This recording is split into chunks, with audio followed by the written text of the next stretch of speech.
Hello everyone and welcome to Chess24's broadcast on the Candidates Tournament. I'm International Master Anna Rudolph and I'm joined by Grandmaster Pepe Cuenca. We are here on a beautiful sunny day in Hamburg to talk about round 2 of the event. Yeah, hi Anna and hi everybody. Looking forward to this second round and to see a lot of action here today in Chess24. Hope you guys are doing fine. Hope you guys are going to enjoy with us about these games. So, what do we have today? Tell me. A lot of interesting matchups as usual, and we will try to predict the results. What about board 1? Okay. Here we have Swidler against Topalov. Topalov once again plays with black. Yesterday he had black, he lost to Vishiana, and then today he has to play once again with the black pieces. That's a bit difficult after a loss. Yeah. So I would say, without checking the opening yet, that I'm rooting for Peter, and Peter will win today. Yeah, me too. Also Peter, I think he's got the white pieces. Yesterday he made a really solid draw against Karjakin. This is always a difficult task. So yeah, let's see what's going on here. He made the draw very easily yesterday against Karjakin. So I think he's confident, he's in good shape. His preparation was very good too because he surprised his opponent. He did not play the Grunfeld, he played the Slav that he did not play that variation since 2009. Yeah. So it was a big surprise for Karjakin. So I think that Peter came very well prepared for the Moscow Candidates Tournament, and he will do a very good tournament. So today he might win, and we hope he will win. So what do you think? Should we check the moves, or you want to do the predictions for the rest of the games first? Let's predict the rest of the matches too, and then we start talking about the openings. Yeah, we have Karjakin against Hikaru Nakamura. Karjakin, just like Topalov, doubles the color, so he's white again. But yesterday his white color did not mean that much. He didn't get anything out of the opening, and he was disappointed about his play in the opening. He had to play for a draw with the white pieces. He had to equalize afterwards. But maybe today, if the opening goes better for him, then he could take advantage of the color, although we know that it's not that much of a deal. Yeah, I mean, everybody has to try to go for the win with white pieces, right? If they want to qualify for the World Championship. So I hope everybody trying to push with white pieces at least. For sure. Yeah. And I expect the players to push with black too. When the opponent makes a mistake, they will take advantage of the mistakes and counterattack. So here, sometime, I think we will see also victories with black. It's not that usual, but I mean, it can happen. There are a lot of nerves, we said yesterday, a lot of tension here in this tournament. So yeah, for sure, we're gonna see a lot of decisive games with black and white. I'm pretty sure. So how do they match Karjakin and Nakamura in the previous games? Because if I see that we have the cartoon of Peter and Vasily in there, but if we could see how they're doing. So Karjakin has won 4 games and lost 7 against Hikaru Nakamura, but it doesn't mean the colors. So with white, I expect that he will make a draw today against Nakamura. What do you think? Yeah. Let's see. I'm not sure. I mean, it doesn't matter so much. I think for me the score that they have before, because as I told you, so many tension in this tournament, so much tension. I would say they're gonna make a draw. Just this is my prediction for today, but you never know. Okay, and board 3 we have. In board 3 we have Fabiano Caruana against Giri.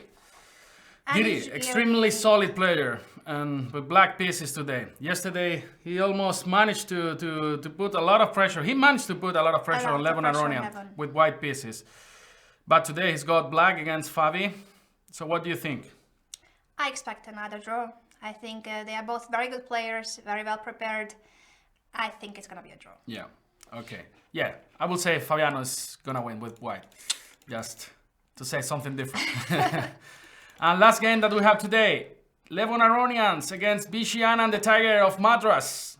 Tell me, what do you think? Well, Vish is the leader. He's the only one who managed to win yesterday. So he is on +1 out of 1. That's pretty good. Yeah. But today, I think facing Aronian, it's going to be a draw. They are both very experienced players. They played like 64 times in the last 7 years. We will see soon the games that they played against each other in recent years. I think it's going to be a draw. Yeah, I'm not sure. I mean, sorry. Yeah.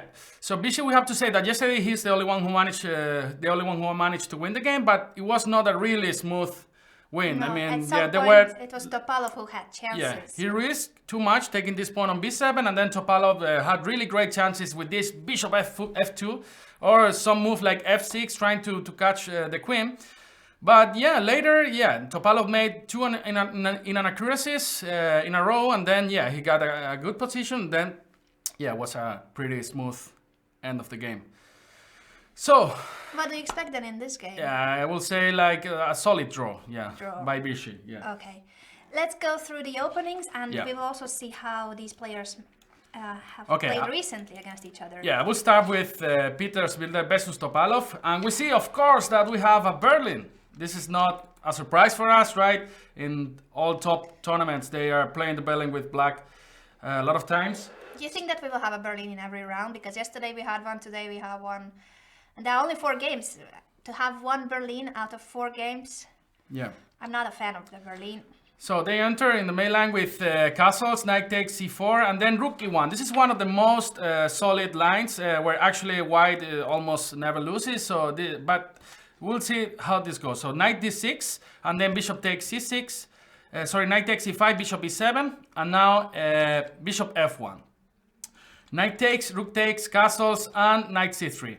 So the idea, of course, is black has this bishop here, so he should try to develop the bishop, and that's why he goes through e8 this knight, and then of course you want to play d6 and then develop this guy here. These knights can go to f6 later, but there is a first continuation here that you get the bishop paired with white. So this knight d5, bishop take, bishop d6, and rook e1, and here this maneuver after c6, knight e3. So basically you want to go to f5 here and then give a check on e7 once this bishop is gone to c7. So bishop e7. To place the bishop on f6. Then. Yeah, the only move, the other variation is bishop c7, knight f5, d5, knight e7, king h8, knight takes, rook takes, and this kind of position, it's a bit better for white. You have the bishop pair, but it's extremely solid for black, and they have played like thousands of games in this kind of tournaments with this position. I'm checking their previous games, and they did not have this variation against each other, but of course they played it many times during their career with both colors. So they know this position very well, both players, and there are loads of games, just like Pepe said. Mm-hmm. So, but instead they played bishop e7. Here is the other move, of course. Now knight f5, it doesn't make so much sense, because now bishop f6, you don't have the check on e7. They're gonna play d5 in the next move, and then this knight will have some trouble here. But of course this is possible, but it's what people know at playing. So they play now c4, knight c7. Of course you wanna play d5 at some point, just trying to develop this bishop and occupying at some point the center. Yeah. D4, D5. To catch up with you and check the recent games, but I'm a bit behind you. Okay, no problem. Moves. So here we are. Yeah, no problem. So D5, C takes E5, bishop B4. Here. Yeah, this is not. I didn't know this line with bishop B4. Yeah, what is normal is to take here with the knight, I guess. Actually, here there are only a few games already in this position after D5. Yeah. I see 2 games with C takes D4 that was played. There's one game, Carson Caruana from 2015, and another also from that year, Areshenko back row. But no games with bishop b4, at least not in my database. Yeah, so bishop b4 should be, at least for our database, a novelty, right? And this is good to hear. Like, as you know, theory is developing quite a lot in this kind of tournaments. A lot of preparation from the players. Yeah, so c takes e5, knight takes d5 is, of course, the most natural move. After knight takes, you are forced to take with the pawn, right? This bishop is hanging, so you have to take with the pawn, and then something like bishop f4. This is a bit better for white. You have a slight advantage, but for example, this game between Carlsen and Caruana, I think it ended in a draw. So yeah, so Topalov trying to surprise with this bishop b4 line here. Yeah, after c takes d5, bishop b4, and I guess now bishop d2 is only move. Yeah, that's the most natural response, and there bishop takes. He should take. And now knight takes d5. All right, so let's try to analyze a little bit this position. I mean, for example, after takes, you can take with the queen. You can take that would be, that's the difference between the 2 lines, I guess, because if not, the bishop would have been hanging on e7 without bishop b4. You cannot capture on d5 with the queen. Yeah, and now, of course, if you don't do anything with white concrete. I mean, if you allow black to develop with bishop e6, for example, rook d8, queen d6, bishop d5, something like this, black would be completely okay. Yeah, it's right? a typical isolated pawn where this pawn on d4 can really be weak if you don't have counterplay for it and initiative attack. Yeah, so one of the ideas should be to activate this guy here on c4 and then try, for example, to break with d5, or even try to play something like rook e5 and then bishop c4. And yeah, just something very quickly to take the something initiative. very quick, just not allowing this guy to be on e6 and on d5, right? That's what comes to my mind. Yeah, so let's see what Spilder does. He's still thinking. So they took on d5 already, and queen takes d5, and we're in this position. So as we say, I think he has to try something really quick in order to avoid this blockade around this d4 pawn. Yeah, you can also try to push d5. Of course, you have to prepare it very well. Rook e5, bishop c4, and then you have to do something about the rook on e5. Yeah, for example. If you could open the position very quickly, then that would be fine for Yeah, white. that would be ideal, right? To have this guy here on d5 controlling every diagonal, right? So this would be perfect. But yeah, of course you have to prepare it. Now you cannot play d5 immediately because this rook is hanging. Maybe something like rook e1, just trying to control black's position and black development of this guy, because hasn't got a really proper square now. I mean, e6 will destroy your structure. Where do you want to develop the bishop? Because if you go bishop g4, h3, we can ask where do you go next? Yeah. So maybe something like bishop e6 and then, ruin your structure, but you also have this isolated pawn. I mean, should be slightly better for white, I think. And yeah, so we should go to the next game. The next game, just to tell you guys, please ask any questions that you have. We know that you miss Jan, we also miss Jan. But he will come soon, so don't worry, Jan will be here every day with us. Yeah. So let's go to the next game. This game between Sergei Karjakin and Hikaru Nakamura. Just tell me Sergei Karjakin what went against Nakamura on between them before. Yeah, I'm going for the games.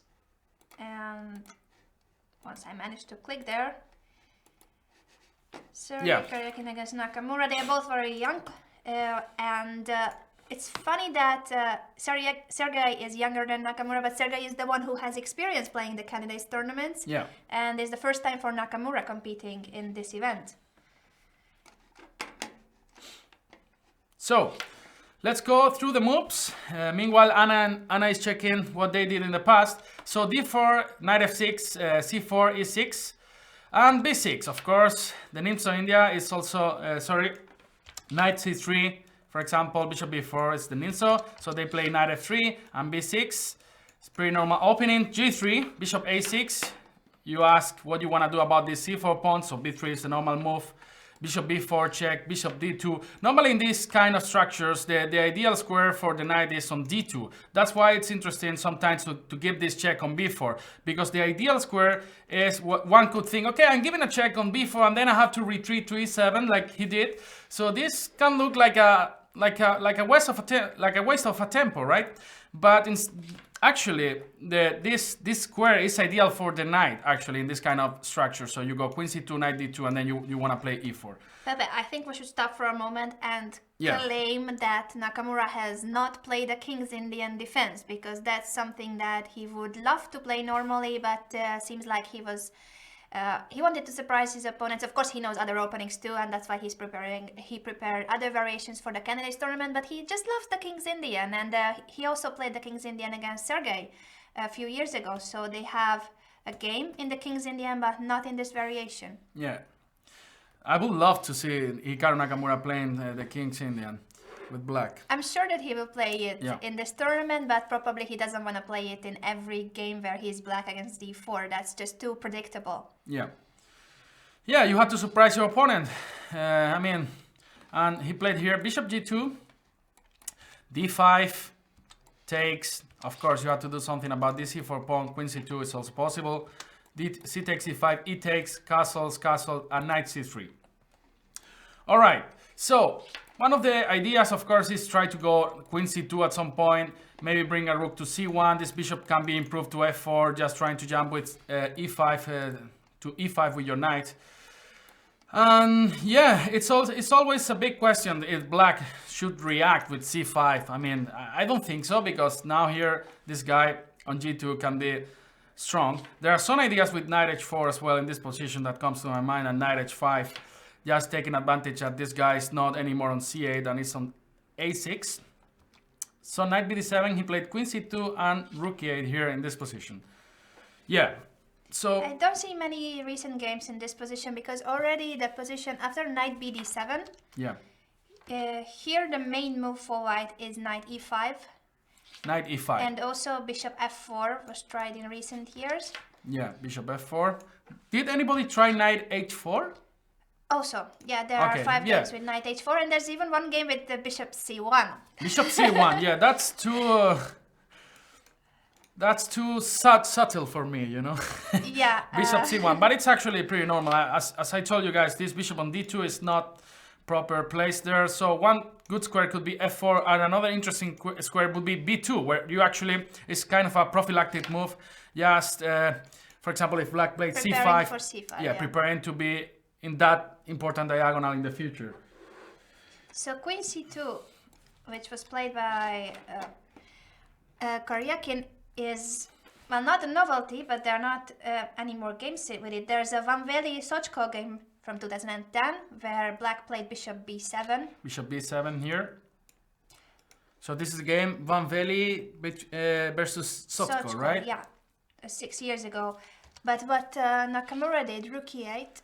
It's another novelty, according to actually Anita's transposed to another game, Pasikyan Hairapetyan, but okay. I'm not sure that the players are aware of this game. It's not of course, Pasikyan is a strong grandmaster, but I don't know if they know all the grandmaster games.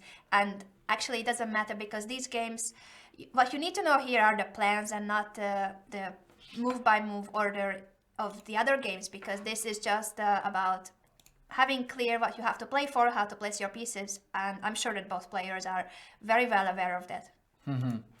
Yeah. So, some more ideas about this game. Yeah, I'm always a big fan of this f5 square. You want to place a knight there. Yeah, or some piece there. I mean, something like knight e5 or queen f5 even. Sorry, no, this arrow is not... or knight h4, something like this. But of course, it's easy control with some g6. Yeah, so here I will play like something like knight e5, this is natural, or rook e1. Yes, yeah, this pawn has to be defended at some point, knight h4. And of course, black has to think about reacting, I mean, at some point in the center, with some c5, maybe prepared by a previous bishop b7, rook c8, putting the rook in the same file as the queen. So we'll see. Pretty interesting position with a lot of interesting strategical maneuvers. So, should we go to the next game? Yes, I think we should check Caruana's game, because as far as I can see in the chat, you guys are talking about some surprise facial expressions by Anish Giri and Topalov when looking at Caruana's position. Okay, so let's see what's the surprise there. Let's go move by move, and now you'll tell me what they did in the past and so on. All right, so of course, both Anish and Caruana, you know that they are new in this competition, but every player has a lot of experience in elite tournaments. But the candidates is different, because it's a double round robin, so you play the same opponent twice, both white and black, and it's a very long competition. You have to be very well in shape physically too, because you need to have a lot of energy to finish very long games and to play for so many rounds, 14 rounds. Yep. I totally agree. Their last games have ended in a draw in the Vikings and also in the London Classic, in the Sinkfield Cup, Norway Chess. They played a draw in all those competitions. There are some blitz and rapid games that were decided. I wonder if there's any classical game between the two that has been a decisive game. Well, there's one in 2013. Tata Steel, right? Yeah, where Anish Giri won with the white pieces against Fabiano Caruana. Mm-hmm. And in other games in the CMN & Co tournament in 2012, but these are quite old games. Yeah, pretty balanced score, more or less. Yes. So let's see the openings too, because all right, Caruana with the white pieces. E5, bishop b5, Spanish. Oh, another Berlin! What a surprise! Knight f6, anti-Berlin here. So they don't want to enter in this endgame. Just like yesterday, the anti-Berlin with d3. Bishop c5, the main line as well. The other move is d6, as I told you guys yesterday, followed by something like g6 and these kind of positions. So bishop c5, yeah, c3. They have 2 games. And c3, they played this already 2 times before this game. Yeah. Castle, the normal line, d6, h3. h3 was played in the previous games. Okay. Yeah, but it can transpose. It can transpose, yeah, sooner or later. Okay, they played here knight bd2. This is a pretty natural move. Just trying to regroup this knight sometimes via f1 and g3 or e3 some point. Yeah, also controlling the e4 pawn. You know, the previous game with h3, I just want to show it because that will be the difference. Instead of knight bd2, the previous game was h3, and there with you know, this variation knight e7, d4, bishop b6. That's what they played previously. Okay. So after knight bd2, it's what they played today. Knight e7. Knight e7. And yeah, we are not transposing to the same game that we saw yesterday. d4, takes, bishop b6, and here, rook e1. Yeah, we actually have the same game. Exactly, and a4 was Vichy's novelty yesterday. Yeah, so no, he played h3, and then bishop a4. h5, and then Vichy yesterday played a4. So this opening getting trendy in these candidates. a4 yesterday was played by Vichy, trying to create something concrete. Pretty soon here, the game continued a6, bishop f1, and here, yeah, Topi played rook e8. Which surprised Vichy. He did not expect that move. He prepared other variations, but not rook e8. By the way, you can see this game completely analyzed by Jan Gustafsson in English and German, I guess, in YouTube. So, but they played today queen to b3. This was more natural. That's the main variation. Yeah. And now they played d5 here. So it's also pretty standard reaction here in the center. You wanna occupy the center after e5. Of course, something like e takes d5 is kind of a mistake, because now after e takes d5, for example, you have a really great position with black here, blockading this bad isolated pawn. Yeah, bad isolated pawn. You can follow with c6 or bishop d7, queen d6, and something like this, rook e8. Yeah, black is completely fine here in this position. So you should play e5 after d5. Yeah, you should play e5. What, of course, what happened in the game, knight d7. And queen d1.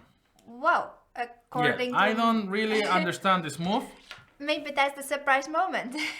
Maybe that's why Anish had a very surprised face when his opponent played queen d1. Queen d1. According to my database, here a4 was the move that everybody played. Here a4, yeah. Including Topalov against Caruana last year. Okay. So Caruana chose a different... Yeah, different approach that I want to actually try to understand this move.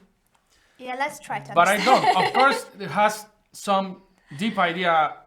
I mean, probably you want to develop the bishop via b2 or a3. That's why you remove the queen. But for me, it looks more natural to put it in another square. Okay, d1 is reasonable, but because, for example, if you want to develop this bishop via this diagonal, so where to place the queen? If you put it on d3, then this bishop looks stupid here.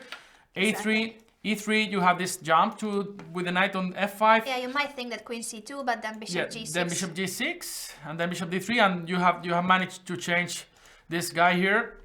That should be good for black. So queen to d1, maybe, yeah, he just wants to continue with something like b3 or knight b3. Could be possible as well. Knight b3. Exactly. Actually, I just wanted to add in the previous line that in this position, of course, you see that it's the light square bishop for black. That is the bad bishop. So that's why Pepe was saying that you would like to exchange that bishop. Yeah. With bishop g6, you would love to exchange it for white's bishop. You want to keep this dark square bishop on b6 because that's the bishop that's active. It's attacking the d4 pawn. Yeah, that's true. So light squares are weak now for white. I mean, if you manage to exchange this guy in an ending or something, could be interesting. Right?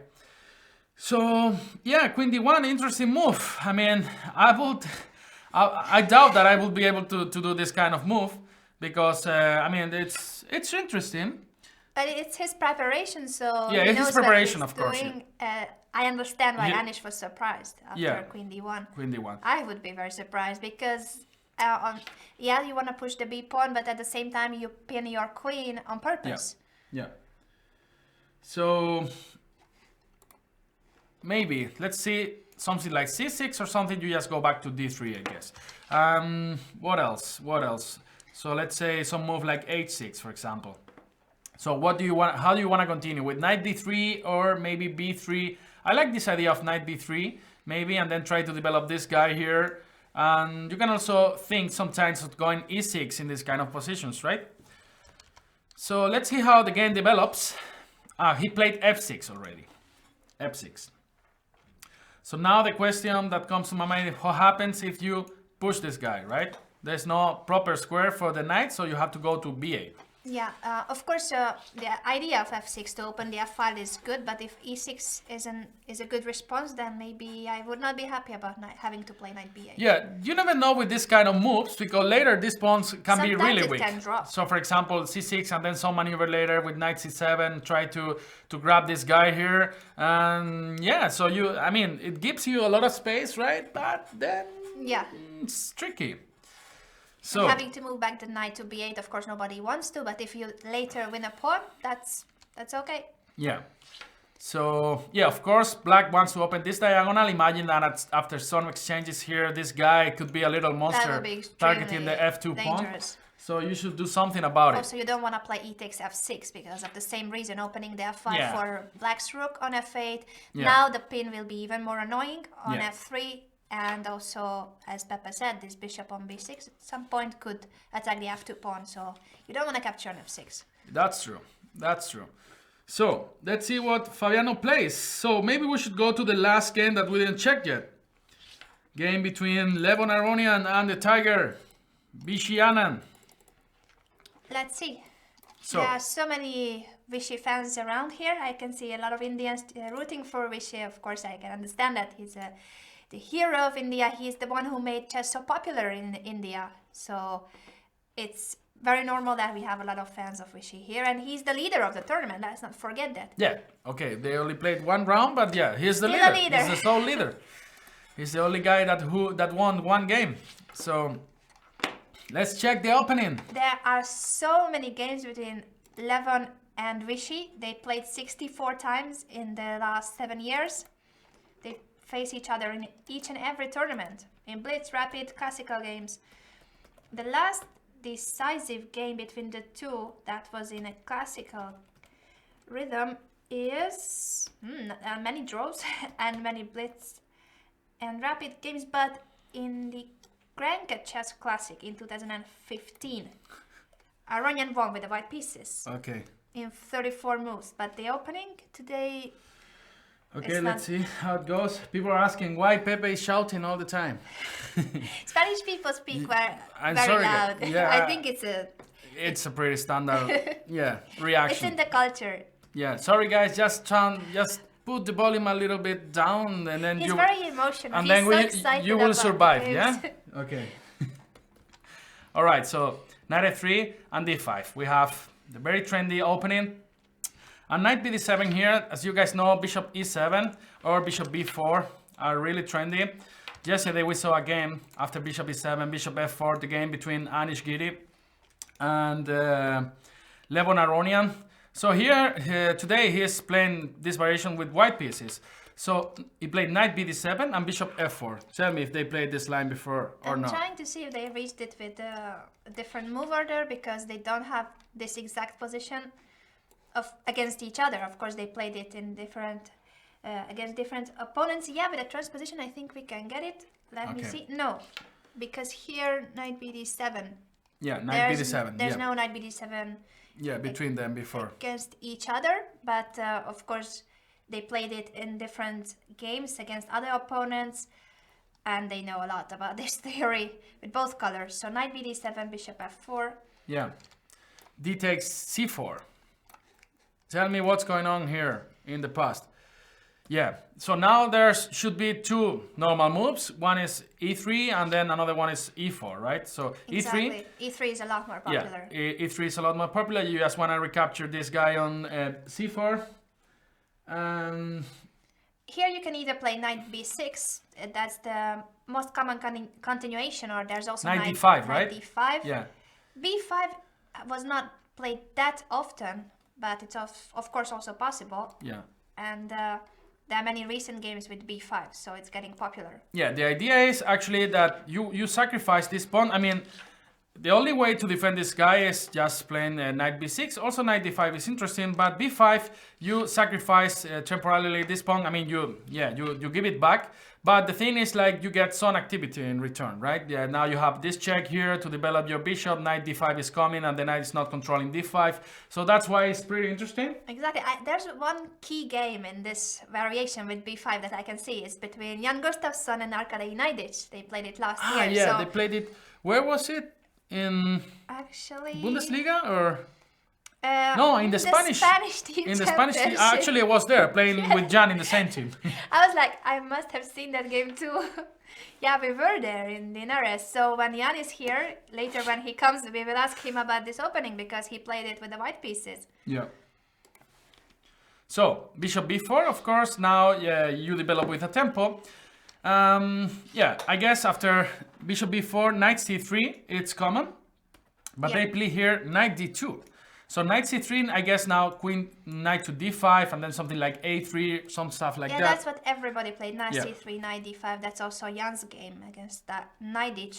So instead of knight c3, we have knight d2 here. That seems to be a novelty to me, according to what I see here.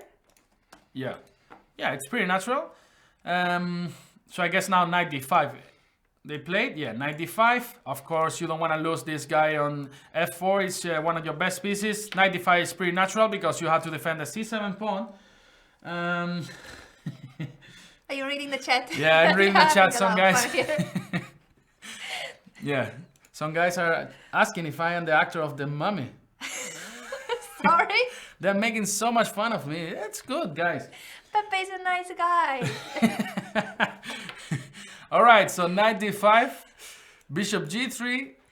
Of course, you don't want to lose this guy on f4. It's really important piece. A very strong bishop attacking c7, so it's an annoying piece to have on the board. Yeah, and knight to b6. We have transposed to something that was played before. So. Okay, by Lenit Luka, I guess. Yes, and the other game was with black, a Polish player, Heberla, with 25-58. His opponent, I don't know. So, yeah, we actually reached a position that was played before. Yeah, knight b6 is pretty natural because now it's not possible to recapture this c4 pawn. There's this ping here, so bishop c4 will just lose a game on the spot. And queen c2 is what Lanic Luka played. Okay, yeah. Aronian also played queen c2. Yeah, I guess you just want to continue development, quite natural, with bishop b2 and castles, and then at some point you will regain this pawn back. So queen c2, castles, and bishop e2. This is what they played in this game. Castle, bishop e2, exactly. Yeah. It's a game from 2013, so I don't know if they are aware of this game or they just simply know the best way to play here and they have it analyzed. So many times these such strong players, they have everything analyzed, and sometimes you are not even aware if it was played already or is that you have it in your analysis, but you just know the position. And many of the times you forget your analysis. Yeah, that also happens. So, but I think in this case they both still know. Yeah, they're in the book, I guess. So bishop a6, so that was the game too. Knight c3, they are following the same game. c5, d takes, and here bishop takes c5 was in the Lanic Stern game. Instead, Vichy went for knight takes c3. Okay, so knight takes c3, and then b takes, and I guess bishop takes c5, of course, only move. So we have reached this position. Looks to me like, okay, black pieces are, I mean, quite developed, but this bishop on a6 actually not doing such a great job. I mean, some plans come to my mind, like for example a4 and a5, asking what are you gonna do about this guy here on c4. I would be a bit worried about the c4 pawn with black. Yeah. Of course, this is just a slight edge for white, but it's a pleasant advantage. Yeah, I mean, you can try to defend it with rook c8, for example, and it's indirectly defended this guy. But yeah, for example, they played castles and rook c8. Yeah, for example, now a4 is such a bad move or what? I like it. I like this a4 plan, followed by a5, for example. Of course, also natural to go rook fd1 and then try to go something like knight e4 at some point. Try to gain some control about the d6 square. What did he play? Because Oh, we don't have a move yet. He played rook d1. Instead of a4, rook f d1. Very logical. The queen is on d8. You have these jumps, knight e4. And now it's actually where to place the queen. Where to put the queen. I mean, now knight e4. Of course, you are threatening to play knight c4 now, just winning a whole pawn. But so you should move the queen. And queen e7, for example, you can follow with this a4, knight e4, and then this bishop actually doesn't have any proper square. This guy on c5. I like the idea of a4, knight e4. Yeah. And that's unpleasant. So where do you... Yeah, I mean, something like... The queen if not this looks just too sad, right? Yeah. Knight e4 and knight d6 is coming. So where to put the queen? Queen f6 jumps just steps into knight e4. Yeah, maybe it's correct, but I wouldn't like to play this kind of move. Yeah. Maybe something like queen g6, and now, there's a ping here, but something like rook ac1 or something like this. Maybe not, because bishop a3 is coming. But yeah. If it's correct, it might be the move, but it's just a bit unpleasant to have this knight e4 on the board. Even though at the moment, as Papa pointed out, the queen is hanging on c2, so the knight is pinned on e4. But still, it's a bit weird, the coordination of the pieces for black. Yeah, now you have to think a little bit where to place your queen. This knight e4 is coming, so we'll see what bishop plays here. Some plans for black, sorry. What would you like to play here with black, for example? Wish I could be more active. I wish I could have the knight on d5. First of all, you should move the queen away from d8. Yeah. Secondly, I would like to have the knight on d5, and maybe in some positions you can give up the c4 pawn, because then the c file opens and the c3 pawn would be weak. So I would love to find some kind of a way of not having to defend the pawn all the time, but making you capture it, and then I would have the c file and win back the pawn on c3. Yeah. I think that would be a plan. But now the crucial moment is where to place the queen. Yeah, that's true. Also, queen g5 could be, but once again, you have to calculate what about knight e4. Yeah. It may be transposes because you need to play queen g6. Yeah, to the same line, or right? queen f5. Queen f5, queen g6, yeah. And the question here is how to take advantage of this knight on e4. We would love to capture the bishop on c5. That would give advantage for white. Having the pair of bishops and the dark squares, this d6 square would be very, very weak. Yeah, that's true. By the way, what do you think these players do in the rest day, for example? That you know better, some of them. Well, I think it depends on the player, because of course they should try to relax, they should try to take some time away from chess, but it's not so easy to switch off your brain, because you just keep constantly thinking about the preparations and your next opponent. So even on the free day, I'm sure that their head is full of chess moves. They know already who they played the other day. They know every day who they face. They had the pairings already prepared a month ago. So it's not easy, but I'm sure that they will go for long walks, fresh air. They also try to eat very healthy. They try to live as healthy as possible. And also, not during the tournament, but before the tournament, for part of the preparation is that you should be in very good physical shape. So you should go to the gym, you should run, you should walk a lot. I think all the players have their way of being in shape for such long and tough tournaments. Yeah, I agree. But in Moscow, I would definitely go for a walk. I would never go for a walk there with minus 10 degrees or something. It's not so cold, I think. It's like no, it's not so cold like anymore, 0 right? Degrees, and their hotel is next to the Kremlin, so they are just right in the center of Moscow. It must be beautiful walking around there. Yeah, it's really beautiful. That's what I heard. Never been there, but... I haven't been there either. I have been at the airport. Okay. Just on my way to Siberia, to Khanty-Mansiysk. Mm-hmm. Nice Olympiad place. Okay, yeah, I guess. So, what's going on in Petersbilder versus Topalov game? So, as we were saying, White has to do something really quick about this isolated pawn to open up the position. And he did. He played rook e5 and bishop c4 just like we expected. And bishop d7. Yeah, and this is the only... Exactly, the only safe square for the bishop. Yeah, porque try to develop this guy, and this diagonal is just actually not good. So bishop d7, now you want to maybe exchange a pair of rooks. Okay, you want the most logical. You want to have the e5 for the rooks, for both of your rooks, but even like this b5? b5, this move, that's interesting. You want to get some space on the queen side. Yeah, I mean, for example, of course, sending this guy back to this place or to e2 or something. Now this allows actually the plan that we were talking about. Then you would have a monster on d5, Yeah, this bishop on d5. You know that when there's an isolated pawn, the square right in front of the pawn is a very beautiful outpost for the opponent's pieces. So a knight on d5, a bishop on d5 would be really nice here.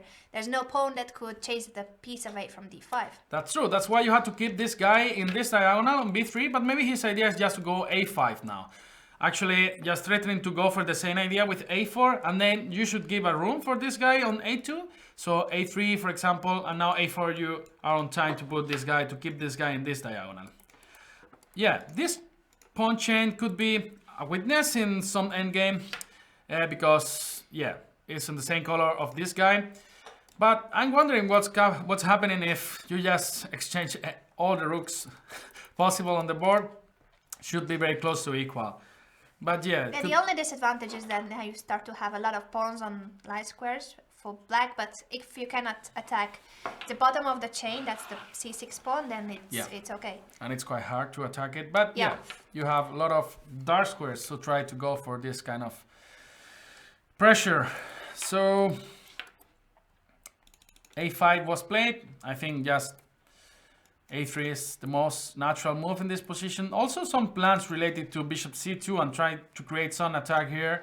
And the king side, just try to send some pieces like some queen to g5 at some, no, not queen to g5 now, but yeah, try to move some pieces to this side of the board. Yeah, but this kind of move actually allows this bishop e6.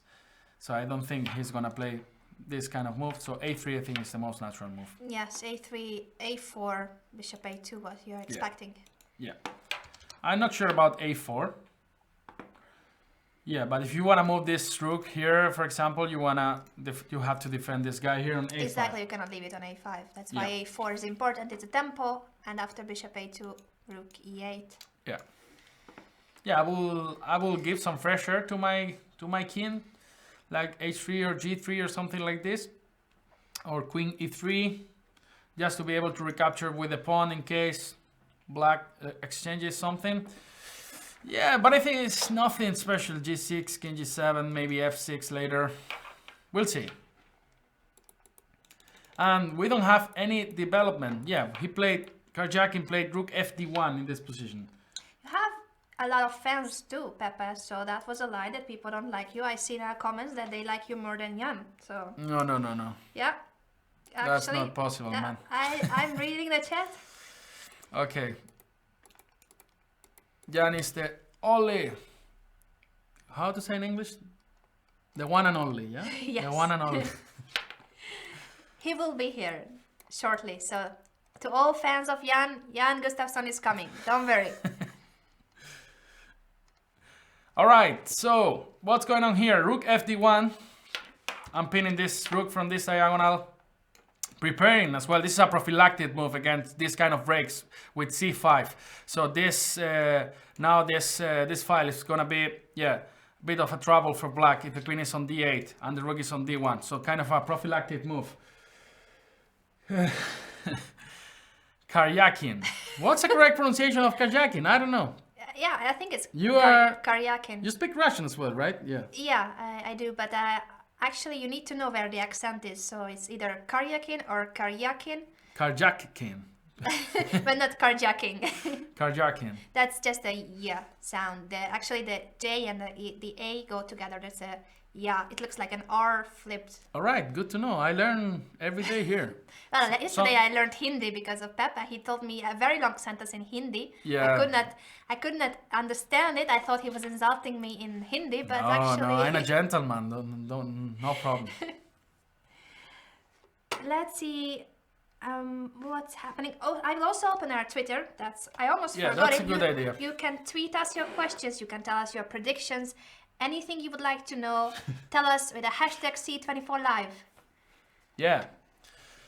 So, rook fd1, prophylactic move by Karjakin.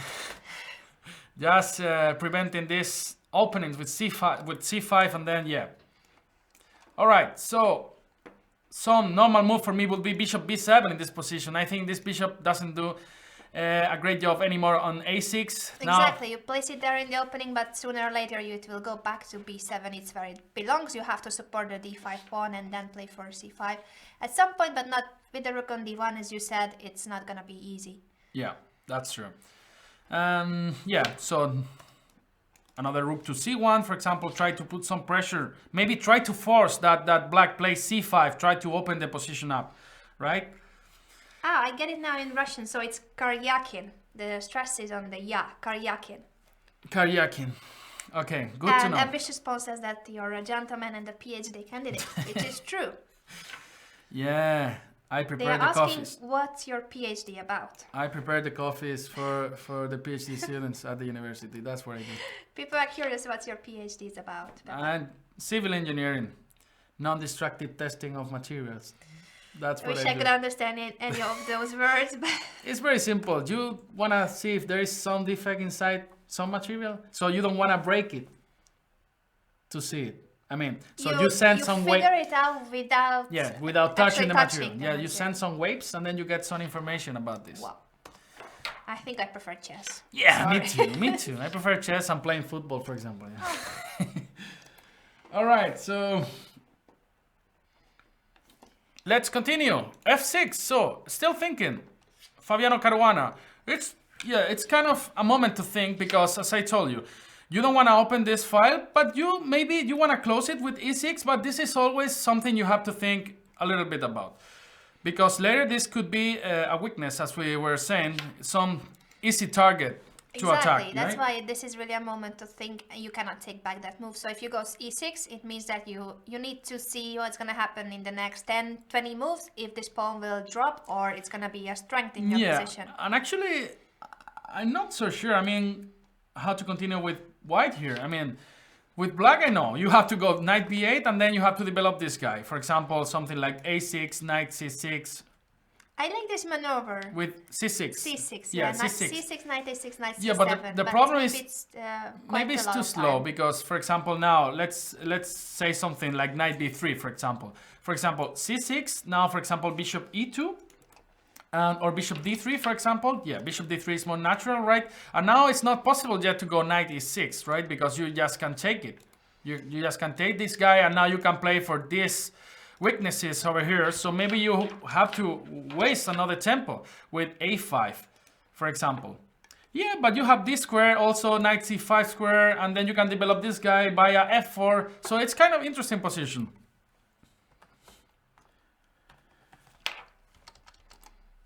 Guys, don't worry, these games are gonna be fun. They are not boring. We are still in the first stages of the game.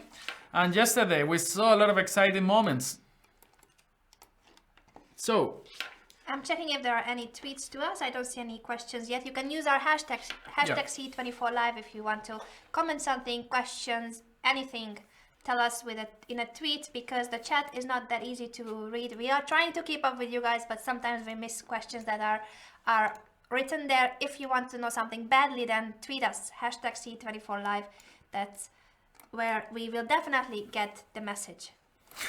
And I have a really strange question. Do people in Spain have gray hair? Gray hair? I don't know, what does like everybody grows old and then you have gray hair, so I don't understand the question. Yeah. So we all get old, guys. I'm still with my hair, you know. David Martinez, our Spanish commentator, he's suffering from a lack of hair. But that's still not gray hair, it's just yeah, just a bald receding. No, we love Davis. I love Davis. Calling him bald. I love Davis. I know.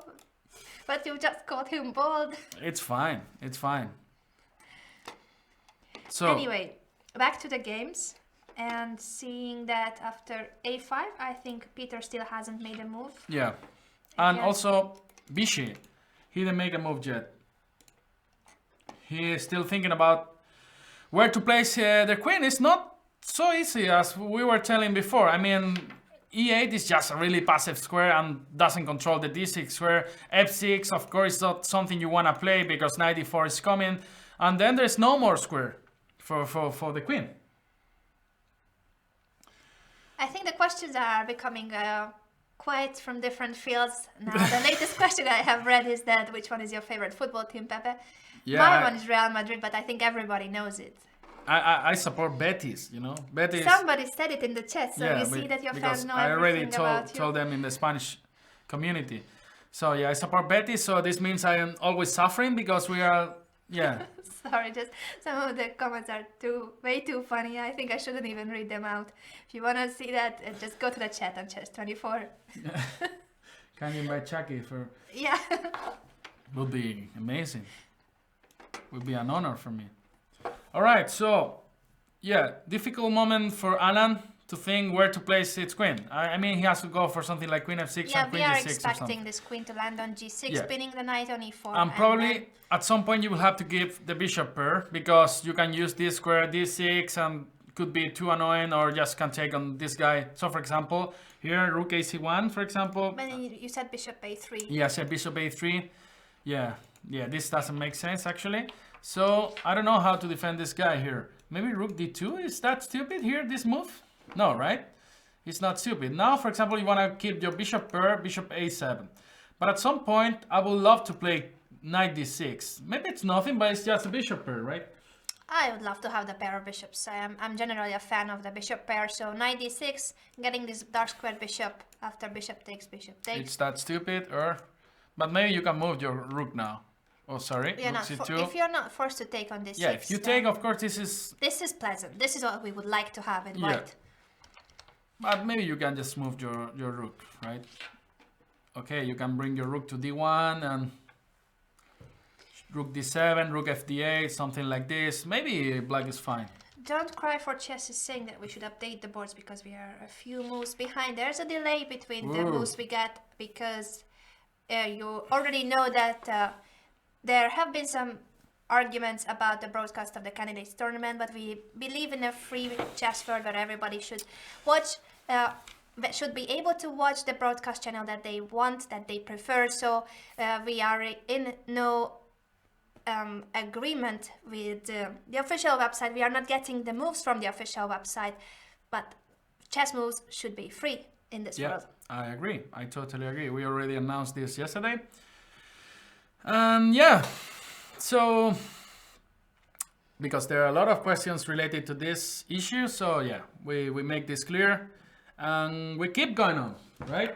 Exactly. Since we are not receiving the moves from them, the moves come with a delay, but this is what we have to accept.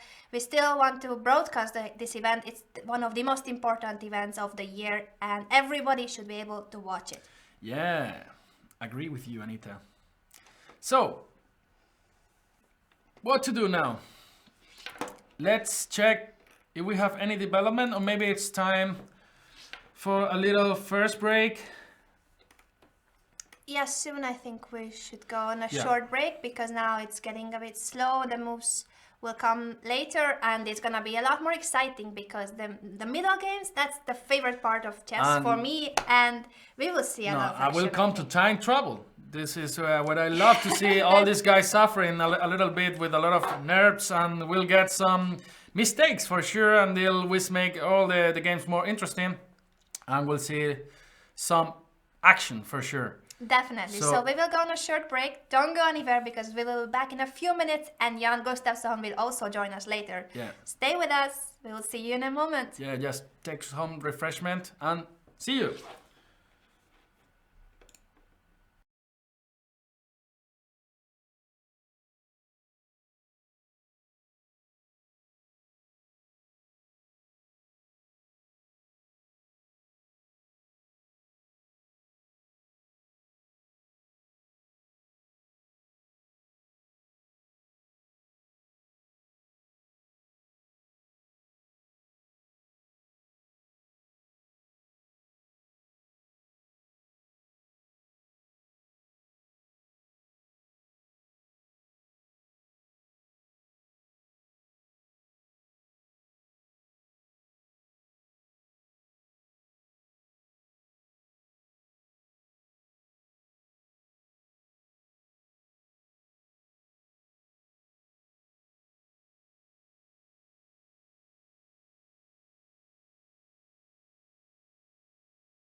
Hi guys, we are back with the game. Sorry for the situation. It's not very normal, but we try to do our best to cover the tournament. So let's see what happened in Peter Svidler's game, because it's already a draw. But we can see here the position is completely equal. So the moves, we finished with this b5 position, and there we were expecting a3. Instead, Peter Svidler went for a4, which leads to several exchanges. Yeah. First of all, I also like to say that, guys, we are really sorry. We are working on the situation. It's a really difficult situation. So I hope that, we from now will be better. So as you say, this a4 allows this exchange. B takes a4, and now the plan that we were talking about all the time, bishop e6, and this actually solves most of the problems for black. Because the bishop on d7 is too passive, so you would love to place it on e6 and then on d5 at some point. But what you had to calculate is what happens if your pawn is captured on a5. Well, you will get back the pawn on d4, and then the c6 pawn falls and the b2 pawn falls. Everything will be exchanged. Yeah, everything falls down, right? So after this mass exchange, this is just a completely peaceful position. Yeah, so maybe another idea was to play a3 here, just to keep the tension, just to avoid this guy coming to its favorite square, and we would have had a4, bishop a2 to keep the game going. But it's just a position where if white is better, it's just a very slight edge, so it's not a big deal. Seems like Peter thought that his position was not good enough for playing on. He went for a4, exchanging all the pawns, and it's a draw. Yeah, so we get a draw. Peter with 50% of points. Topalov, okay, he starts with something at least, and So tell me, let's go to see the other games, right? And guys, exactly. I hope the chat is working again and you are there. Yeah, Levon is a pawn up. That's what I can see from the chat. So let's see Levon Aronjan's game. Yeah, let's check Levon's game. All right, so we were here at this point. Pawn, yes. So the moves after rook d1. Let me see. Queen. Shall go back. Rook d1, and we were thinking where to place the queen as black, because you have to do something about this queen on d8. He went for queen g5. We should play queen g5. This is also what we expected. And knight f3. Knight f3. We were thinking about knight e4, but queen g6, and we didn't know what's happening in that position. Knight f3 is what Levon chose. In here, queen g6, queen d2. He avoided the exchange of queens. Yeah, because I think after queen takes g6, h takes g6, maybe you can still try this plan with a4, a5.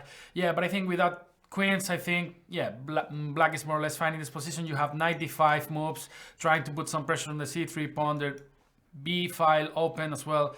Yeah, so more or less equal position. So Levons decides to keep the tension in the game and to avoid exchanges. And to have the d5, because black cannot go rook d8 here. Of course, this would be terrible move, right? Boom! Ba-boom! Queen takes d8, and then ba-boom with bishop d6, right? And then black is completely lost. So there's no rook d8. Black played bishop b5. Bishop b5? You have to improve this bishop. This bishop is so sad there, right? Doing nothing. So here... let's take back rook d8. Yeah. And then bishop b5. Queen e1, that's an interesting move. It's normally not a square for the queen, but you want to double the rooks on the d5. You want to have the d5 for the rooks and not the queen. Yeah. And of course on c1 is not well placed. And on b2... Also, we should mention that after bishop b5, black is threatening bishop a4 to attack this rook on d1. So you need to have some more squares for the rook on the d5. Yeah, let's say if you do some stupid move like h3, now bishop a4, you have to move the rook, and then rook d8 is possible. Yeah. And then gaining a lot of tempi. All right, so that's why queen e1 is a good move. You need another square for the rook on the d5 if you want to keep it on the d5. Bishop a4 was played anyway, and here an intermediate move, knight e5. Yeah. So your rook is hanging, but you attack the queen on g6, winning a tempo. The knight is very well placed on e5, so it's a good move. Queen g5, rook d2, and rook d8. Rook f d8 was played, after which rook takes d8. Yeah, you couldn't keep the d file because the d1 square is covered, so you cannot bring the other rook even if you wanted to in this position. Unfortunately, you cannot bring the other rook to the d file. Rook takes d8, queen takes d8. Yeah, because rook takes d8 is not possible because you just lose a pawn after knight takes e4, bishop takes c4, and then you are just a pawn up. But with the queen, this is different. Anyway, the pawn was taken. All right, yeah. Just in this case, you have the c5 for the rook, so you are trying to win back the pawn later on c3. That's true. Yeah, you have now this move. Bishop takes the e3 because this bishop on c4 is hanging.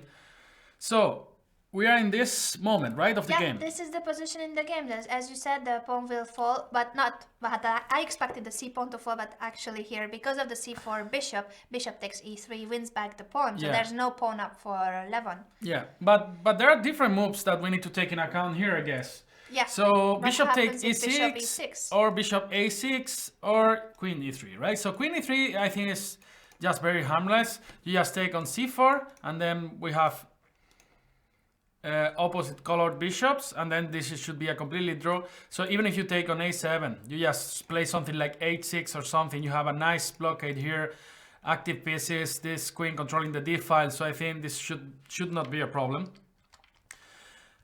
And other moves, what happens if you just play bishop a6? Yeah, right? that would be logical. So now two pieces are hanging, and black has to play a move that will actually avoid losing a piece. Yeah, so for example, bishop d2 looks reasonable, right? Exactly. Just you attack the queen first, and then you are on time to move this rook, or you can even take on c3. But this is interesting, of course. Now you can move the queen, for example, to e4, attacking this guy here. Again, you move the bishop. Once again, winning a tempo. Getting another tempo, right? Yeah, but this could be interesting. Now you're gonna take the c3 pawn. You have to move this rook to a really passive square, maybe rook a8 or something. And the queen is very well placed on e5, so white has improved his position. This might be the most interesting if it works. Maybe we are missing some better moves for black, but bishop a6 is definitely a move to take into account. And the other move is bishop takes e6, that you have to calculate what happens after capturing this pawn. Yeah. Because if you go bishop takes e6, and if black just retakes on e6, you will capture the e3 bishop, so that's not the right move for black for sure. Yeah. Also, bishop takes f2 seems to be stupid, because then whenever you capture on e6, the queen will also capture on e6 there. So the move should be bishop d2. Yeah, just winning the game. Exactly. On the spot, right? So And that's a big problem, because now the queen is hanging and the bishop will fall. So you can attack this guy here with queen e4, but then bishop c6 followed by f takes e6, then yeah, you're dead. Exactly, you have to be very precise, and of course on the level of Levon Aronian and Vishianen or anybody in the field, this is so easy to see, but for us we have to calculate all these options. Yeah. So just to be sure, guys, just to that you are following us, I guess you can already hear us, right? Just please tell us in the chat, because we are not so sure. I didn't see any comment saying this. So just to be sure that we are not talking nonsense just to us, right? Okay. It's just the two of us here, maybe. Yeah. Let's hope that you guys are here with us. So just let us know in the chat that you can hear us, see us, and see the board as well. And if everything goes fine, then we will keep on talking about this position. So bishop a6 seems to be the critical move in this position. So just two possibilities here. Just queen e3 or bishop a6, and we'll see what he does. Yeah, bishop a6 looks quite interesting. So, but still, looks like a pretty equal position. So, yeah, I would say most probable result is a draw, but yeah, still a lot of pieces in. I like the variation you showed with bishop a6. So I would think that there white could have chances, and everybody can hear us. So thank you guys for confirming That's good. We are not talking like crazy, just to ourselves. And Jan will be here soon, as we promised, but first we had to solve the issues with the move. So now we will be able to tell you what the current position is in the other games as well. Let's go for the game between Fabiano Caruana and Anish Giri. Yeah, and we were in this interesting moment where actually Fabiano had to decide, okay, I want to open the f file, or I want to push this guy here to e6, where maybe later can be a weakness and can be attacked. Yeah.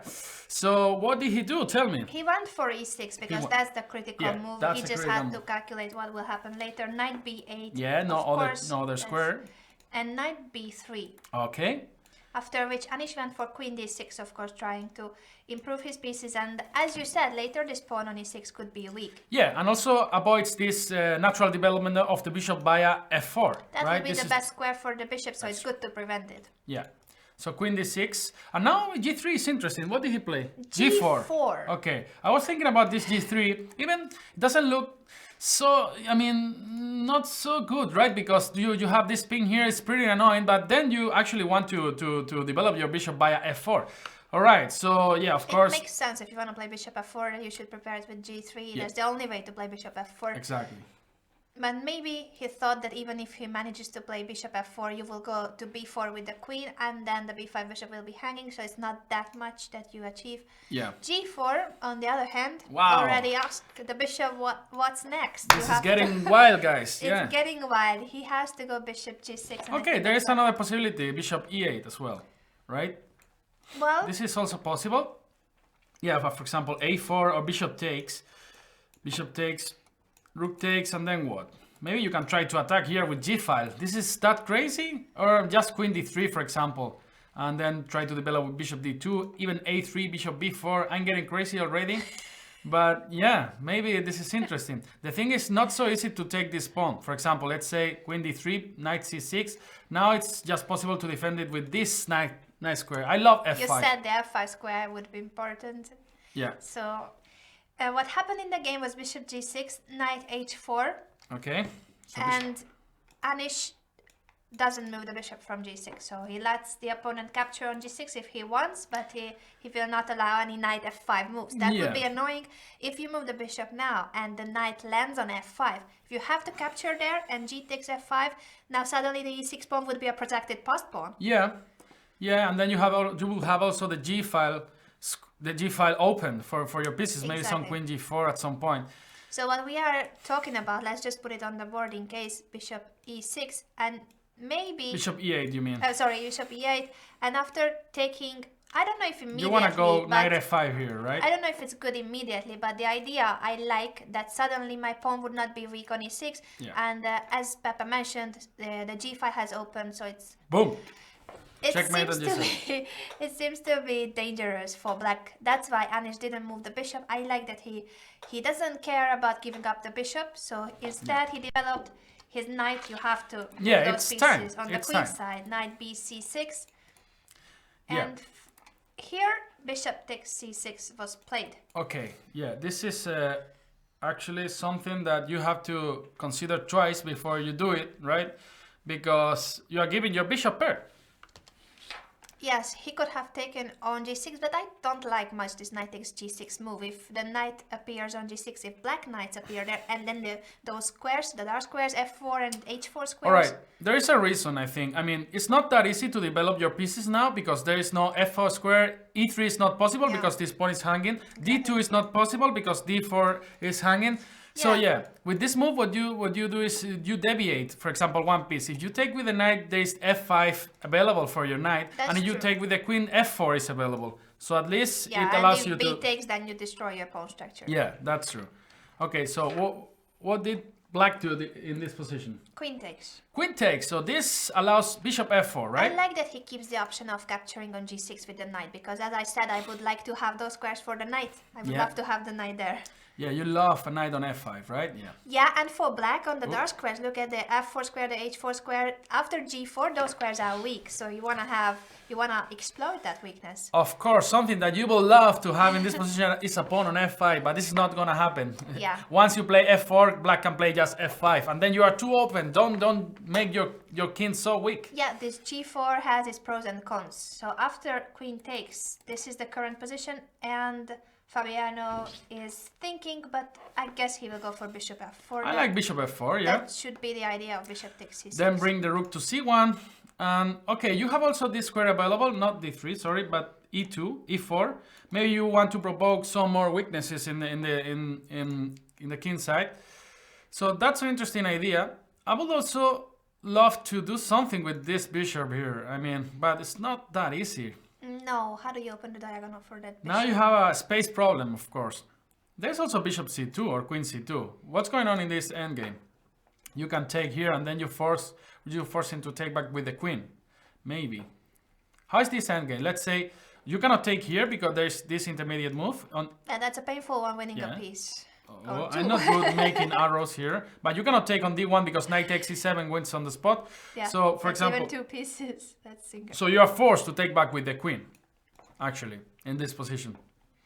And yeah, in rook c1, putting some pressure, knight c5, in d4, c6, there is this d6 square vacant for this bishop. This is unpleasant. I think Anish will not play like this. This is just a position where white is very comfortable. So you want to look for something else. Yeah. Well, what could that be? I mean, something that I would love to do is to put pressure on this guy. Let's say, for example, rook e8, right? And later you could try to play something like bishop e4, knight g6, and then grab the pawn on e6. But the problem is this actually just loses a pawn right away. With rook c1 and then bishop takes c7. Oh, because we don't have a square for the queen. Yeah, you don't have queen b5. Exactly. So it's, yeah, and queen to b5, for example, sorry, here, yeah. Maybe you can try to play some a4 and a5 at some point as well. So. Yeah. Then this is a bit unpleasant, unfortunately. Yeah, maybe bishop e4, and then if you want to force f3, what's going on here? Now you can play bishop c2. You are weakening the king more. Yeah, you can play bishop c2, queen d2, for example. Yeah, now that you have opened this king side a little bit, maybe this d4 pawn can be weak at some point. For example, I don't know. You will have to take here at some point or just go back. So maybe let's say takes, and then queen b5, for example. Yeah, this is the kind of positions that I would like to have with white. Suddenly, this is just too open. Weaknesses on both flanks. Yeah, you have weaknesses in both flanks, actually, yeah. But you have your nice square. I don't like it anymore. Yeah. No, I mean, this is not... It's interesting. The pawn could still be dangerous, but there are too many pieces and you are dropping those pawns. Yeah. So many... Like all the pawns that are, except for the e6 pawn, are weak.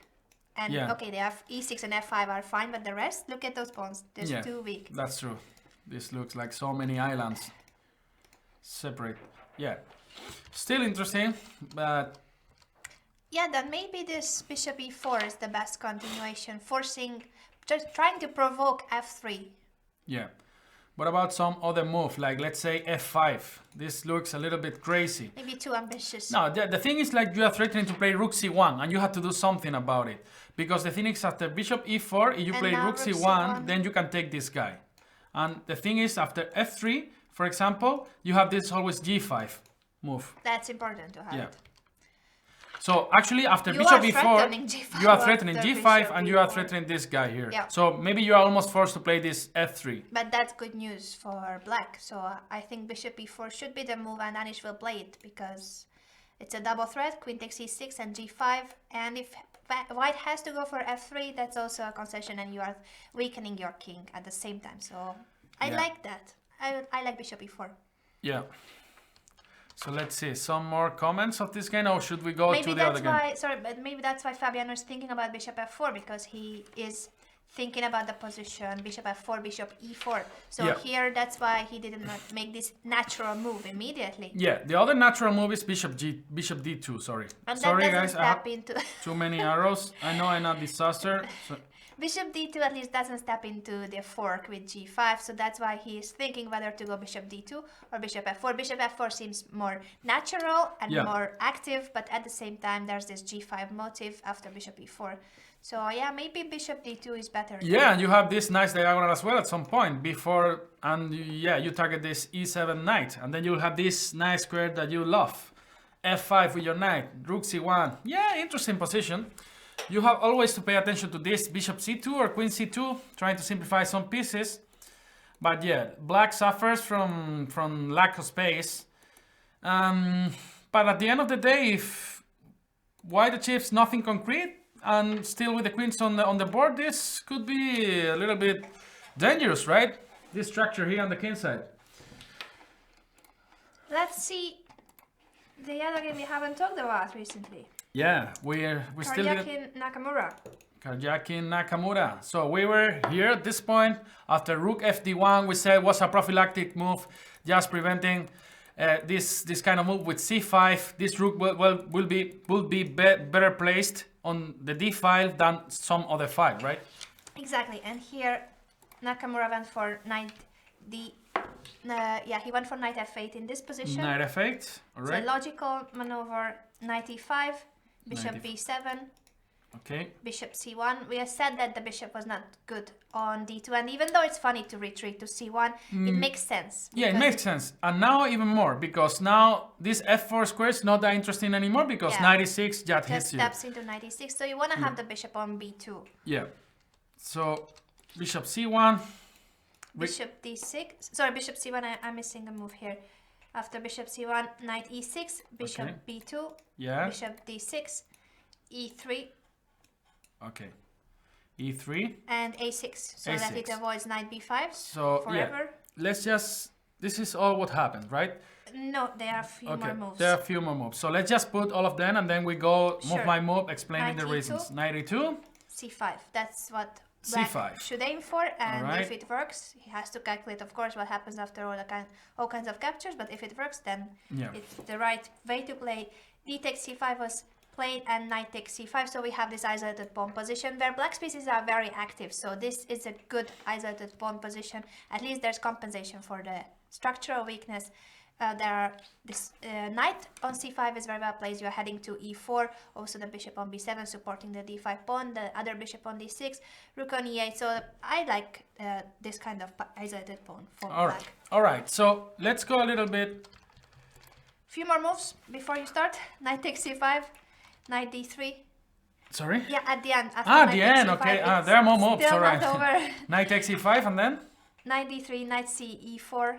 Yeah, knight c4. That's what we said, that the knight was heading to e4, rook a c1, and rook c8, queen b1. Sorry, after knight e4? Rook a c1, yeah, rook c8, queen b1. Queen b1, and that's the position. So now you can talk. Okay, so I think we should go back a little bit and explain some of the reason for every move. Yes, we said we already explained this bishop c1 is natural in this position because f4 is not a really interesting square anymore. Not g5 because it's just you go to g5 and after knight e6 you have to do one second something with the bishop. Yeah, so knight e6 and bishop b2. Alright, so he played bishop d6 and now there is a direct threat. So it's just knight takes d4, right, in this position. That's a nice trick. So let's say you play h3, boom, knight takes d4 and then your face is like, oh, what happened, right? Rook takes and then bishop e5 and troubles. You just lost the pawn. Yeah. So that's why after bishop d6, e3 has to be played. You have now this is just very stupid, right? Yeah. Here and you defend the guy here. So a6, very logical too, preventing knight b5 forever and preparing for c5. You want to go c5. Yeah, what happened if knight b5 here directly? Again, same trick, right? Because even if you take with the bishop, then bishop e5. Yeah, the rook is also attacking the e5 knight. All right. So e3, a6, you stop knight b5, and then knight to e2. Yeah, this kind of regroupment is very typical as well. So you prepare against c5, and then you can take, and this bishop protects this guy here. So but already c5 was good anyway for black, and d takes, knight takes is important. It's interesting that in this position d takes, b takes is not really what black is aiming for. Yeah. In other positions you would expect that black wants to have hanging pawns. So when d takes c5, that this is what happened in the game, d takes c5. Yeah. And b takes in other positions you think you would go for that, but this isn't that good of a hanging pawn structure. Yeah, because it's really easy to attack, for example, this d5 pawn. For example, you can play something like, not now, but rook ac1, for example, and then you cannot move really these pieces. There is always knight f4, knight c3 at some point, attacking this guy here. Not easy to move. Even knight c4, it's interesting at some positions. Yeah, because the b7 bishop is hanging, so there's a pin there too. That's why knight takes c5 is better, so it makes your pieces more active. The black pieces will be pretty active. That's why it compensates for the structural weakness on d5, which is the isolated pawn. And this knight is heading to e4. That's what happened the move later, knight d3. But I think I like white position here in this case. I think all the pieces are really well placed for the blockade of this pawn, and that there are some ideas about putting pressure on the d5 pawn. It's true that actually black pieces are quite active, but still I would take white here in this position, I think. Then I would take black. Okay, yeah, then we can play. And I think Nakamura is okay here with black because he has a lot of active pieces, and that's always good. When he's playing, he wants to create some active counterplay. Knight c e4 is very logical because you don't want to go and exchange pieces when you have a structural weakness. You want to create active counterplay, initiative, trying to attack potentially white's king. So you want to have pieces on the board and not exchange on d3. Yeah. And here, there's a really known theme, like in this kind of positions. You see here, this bishop is really a monster here in this position, but the queen actually doesn't have a proper square. After rook c8, actually the queen is almost trapped. But you just have this b1 square, and you would like to have this rook here. So that's why rook c1 is That's right, rook c1, and then the queen has a nice spot there, and then queen a1. It's really interesting in some positions. That's just putting a lot of pressure here. The long diagonal, having the bishop on b2 and the queen on a1. This is quite typical to see. Also in the hedgehog positions and here as well, of course. Yeah. So queen a1, and then for example some knight to f4, putting some pressure here. This knight can go to d4, maybe some f5 later. You have to pay attention to this f2 pawn that can be very weak. Some knight to g4. What is that arrow to f5? You don't want to move that pawn, right? No, I always want to move the f pawn, Facundo, but yeah, maybe not here. Sorry about all the arrows, guys. I just get crazy.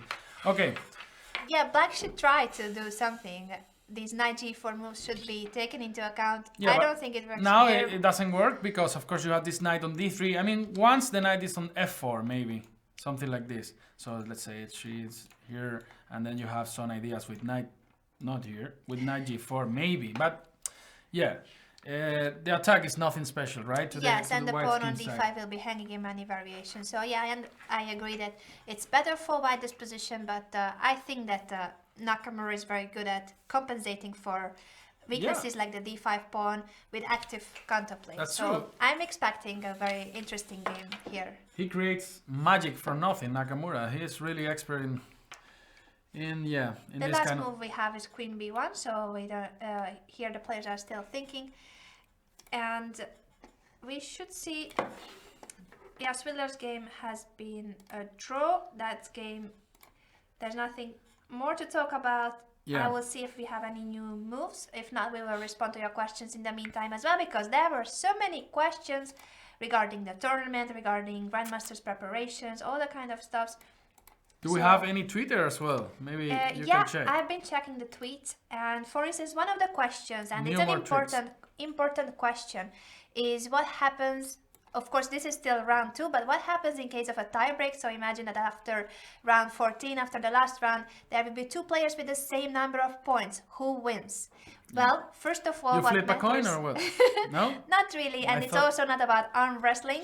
Okay. It would be funny though, but the system is that first of all they see what happened between the 2 players. So if you won 1.5 against the other, then the tiebreak is better for you. But in case of the same result, 1-1, that means that the number of victories is preferred. So the person who has the same number of points, in that case it means that you won more games, you also lost more games. But it's important that in competitions like this, what favors a player is to win many games. So if you want to win this tournament, especially on a tiebreak, that's why, for instance, Magnus Carlsen won in 2013. They had the same points with Vladimir Kramnik, but he won more games. Yeah, that's completely true. Yeah, and this actually, I think it's a good tiebreak because actually motivates the people to go for fighting chess, you know? Exactly. Another question by Magnus Mikkelsen is if this is the youngest lineup for the candidates ever, and it could be because there are so many young players this year. Anish Giri is the youngest with 21 years old, and then we also have Fabiano Caruana, 23, Sergei Karyakin is 26, Nakamura 28. Also, Levon Aronyan, you think that he has been there forever, but he is only 33, so it's not like the players are very old here. Yeah, that's true. The oldest is Vishwanathan Anand, but he is just a former world champion, so he has a lot of experience, and preparing for those world championship matches is a very, very big work, very big analysis behind all the variations that he plays, so he probably has the biggest preparations among all the players, and also psychologically to play these mini matches, because in this competition the players have to play the same player twice. That is like a mini match, white and black against the same player. Yeah, I agree. So any more tweets from the users? I can see people asking about Jan. He will be here later. Don't worry, Jan is coming. And also Lawrence might appear, but you know more about that. No, yeah, he's my flatmate actually. Yeah, he's probably now sleeping or still on the bed. Still. Yeah, probably. Or maybe he's watching us. I don't know. I think he should be watching us, and he should be watching Fabi. Yeah, he's really focused on this, and yeah. Let's see if there are more questions. What do you, Pavel Matisek is asking, what do you think, can the winner of the candidates make really good performance against Carlsen? Would he have any chances? I think everybody could have a chance. I mean, these guys are really strong, all of them, but of course, Magnus is Magnus. Yeah, it's never easy to face Magnus Carlsen, and he proved that he is not just the world champion because of winning the world championship match, but he proved it also by playing the Grand Chess Tour. He is one of the most active world champions ever. Yep. He plays many tournaments and he keeps winning those tournaments, even though he had a bad year. So imagine if after a bad year he's still #1 in the world and world champion. With a difference of 50 points or something. So that's really a bad year. Imagine what happens if he has a good year, which it seems to be this year. He won already Ykanze. And I'm sure that now he's following the event, the candidates tournament. He said that it's one of the most unclear candidates tournament. He doesn't know who would win, who is the favorite, but it's going to be very exciting. He said he will follow it not only as a world champion, but as a chess fan. Yeah.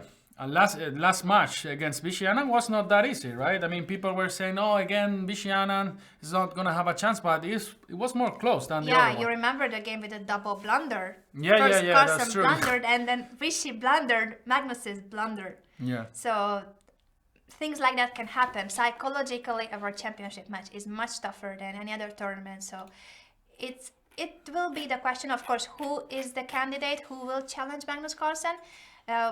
Tell us your opinion also. Tell us, who do you think would be the most unpleasant opponent to Magnus Carlsen? Yeah. So, do we have any development in the fights? Let me see if we have any new moves. I think we are still in the same position, so we will discuss the rest of the questions in the meantime. Yeah, not any update. These are the current positions. So let me see the other questions. I saw a question about Grandmasters, and that was if Grandmasters are allowed to write down their calculations on a piece of paper. That's just, during the game. I think that's what he meant. That's not allowed, and actually, so Wesley lost a game because he was making notes on his score sheet. Yeah, but not this kind of notes. He was just writing like keep motivated or something like this. I think he had some kind of a code for keeping himself motivated, for his self-confidence. He wrote it on the score sheet. He always did that before the games. So it was not cheating. It was not some writing moves on the score sheet. But still, you cannot do that. You cannot write anything like that on the score sheet. The arbiter warned him. He still kept on making notes on his score sheet, and he was forfeited for that game. So if you play against Anita, don't write a poem or don't write a love letter. You can lose the game for this, right? Seems like. Yeah. I will see if there are more questions to us, and then we will see if we got the new moves. Do you think the players, Ray Bucanero is asking if we think that the players are going to take a risk today or just keep on getting in the tournament? No, I mean, there are different strategies, of course, but I think everybody has to press with white. Otherwise, it's just impossible to win the tournament. I mean, with black pieces, it's very difficult to win a game in this level. And so whenever you have a chance to play with white, they should go for everything. I mean. Yeah, I don't know how much risk they would take. Maybe everyone is more safe at the beginning especially. And we expect more mistakes in the second half of the tournament where players are more tired. It's a very long competition. Don't forget that the players are there from the 10th of March till the end of the month. So maybe at the beginning we see a more safe version of everybody's play, but still, yesterday Vichy's game against Veselin Topalov was very exciting and there were mistakes from both sides. So it doesn't mean that just because we are in the first round, everybody will play super safe and super boring. No, we see very exciting games. Yeah, that's completely true. So, no new moves, right? Not yet. Travis Villanueva is asking, a typical GM, how many moves can predict? Yeah. I think it's always a question that we chess players receive. I'm not a grandmaster, but I'm also always asked how deep can I calculate, how far I can see. I think it always depends on the position, how complicated it is. And I don't know if there's a general recipe or how many moves. Yeah. It just so depends on the position. It's not like with 2200 ELO you can calculate 3 moves, and then with 2300 you can calculate 4 moves. Many times the difference is not how far we see, because I believe that even hobby players can calculate quite far ahead. It's just to visualize the board in your head. But the main difference between a good player and a not so good player is how you evaluate the position that will arise. So it's not just about being able to visualize everything in your head, but to know that position that you see in your head is good for you or bad for you, and evaluating it is the key. Yeah, and it's also very important to cut the tree of possibilities. I mean, you don't have to analyze like 20 possibilities if 12 of them are already bad. So it's really important to have this ability to cut this tree, and then just to find 3 or 4 candidates and this kind of stuff. So I think we answered that question. Let me see if there are any more interesting questions. Guys, you can tell us any opinion questions, anything you would like to know by using the hashtag C24Live, because tweets I can easily check. The chat I'm also trying to keep up with, but there are so many things you write about, so it's not so easy to find all the questions. If you want to tell us something, please tweet us with the hashtag C24Live. That's the surest way that we will see it. Also, we are paying attention to the chat, of course. So we'll read you guys in the chat or in the Twitter.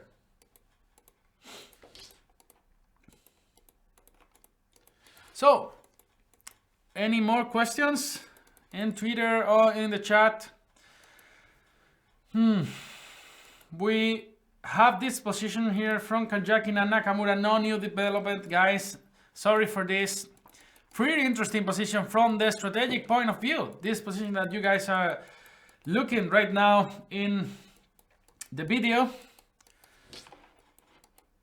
Just when you are facing an isolated pawn position, just try to blockade, just try to exchange all the possible pieces in good conditions, so you will win the endgame. I'll try to update everything to see if we have any new moves. Yeah, that should be great at some point. Yeah, I guess we will receive the moves at some point. This is being a very funny tournament. Yeah. For every one of us who would like to be able to broadcast, but not everybody wants it to happen. Yeah. What else can... Okay, just tell me something. Sure. Tell me something new. About me? About you, yeah.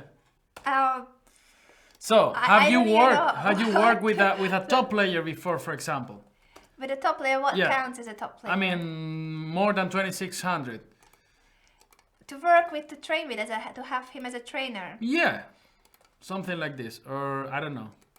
Well, typically in Hungary we work with trainers who are very good theoretically, but they are not competing themselves normally. Although the current trainer of the Hungarian women's team is actually close to getting into the men's team. So he's Gabor Pap, a grandmaster of my age. You are from 87? Yes. Oh, then me too. Okay. Yeah, I remember this Pap Gabor from the Underworld Championship. Yeah, I've known him ever since. We grew up together, and now he's our captain. So this is a case where actually he's a very strong player himself. He is close to getting into the Hungarian Olympic men's team, which is really a big deal in Hungary. So I'm very happy that we have him as a trainer. Yeah. And before I also trained with Gyula Sachs. Unfortunately, he passed away a few years ago. He was in the Olympic team when Hungary won a gold at the Olympiad. Yeah, Hungary is quite strong, actually. What about you? No.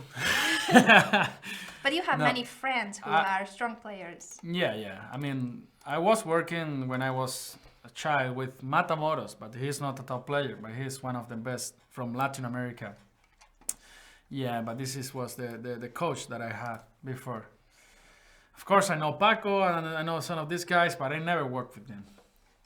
Yes, Vallejo is he the best ever Spanish player in the history of Spain? Can you say that? Because Illescas was also a very big figure in his time. No, but Paco, I think we can say it, he's been the best player in history in Spain. By far, I would say. Of course, Illescas is really strong as well. So is Lawrence in Moscow with Fabi? People are asking. No, Lawrence is in my home, sleeping in the bed right now. Why is he not in Moscow? I don't know. I have to ask him. We hope that he will also join us one day for the commentary. Yeah, would be nice. He's really good. I think we have some new tweets. Let me see. This is not for us. That's for the German commentary, I think. And also, we have some moves. Karjakin Nakamura. Thanks to Geron. Yeah. It's in the Karjakin Nakamura game. Queen e7. Do you have move Queen e7? 21? Yeah. Queen e7 in move 21. Bishop d4. Bishop d4. And knight d7. Knight d7. Okay. Well, so Queen e7. Oh, sorry. Queen e7. It's a really natural move. I mean, you just connect your rooks. Sorry. Thank you, Jeroen, for the update. Thank you. Thank you very much, guys. Thank you, Jeroen. And now bishop d4. Yeah. It's not that you want to blockade ideally with a bishop, but now you are putting some pressure on this b6 pawn and you have to do something about it.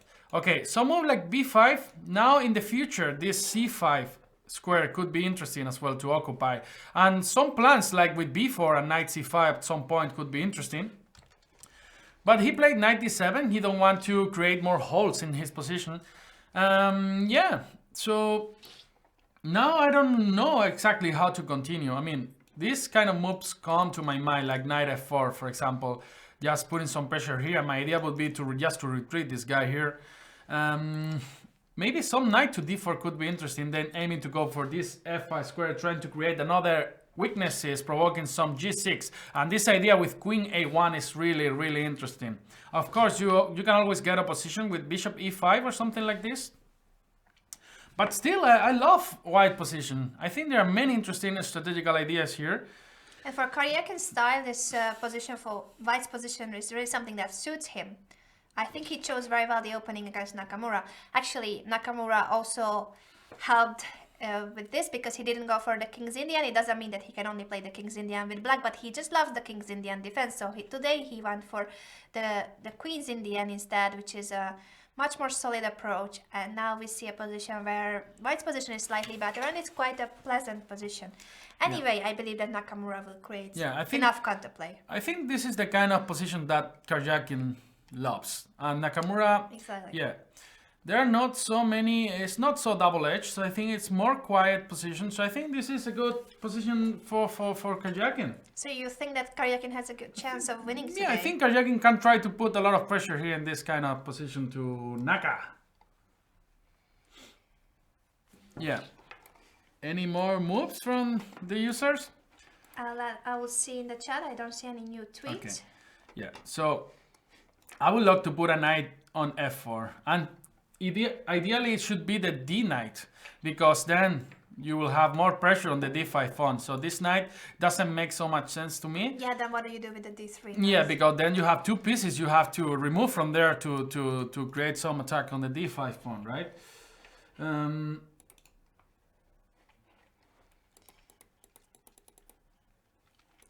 Okay, what I can see from the chat is that we are not the only ones struggling to get the updated Everybody's moves, having trouble today.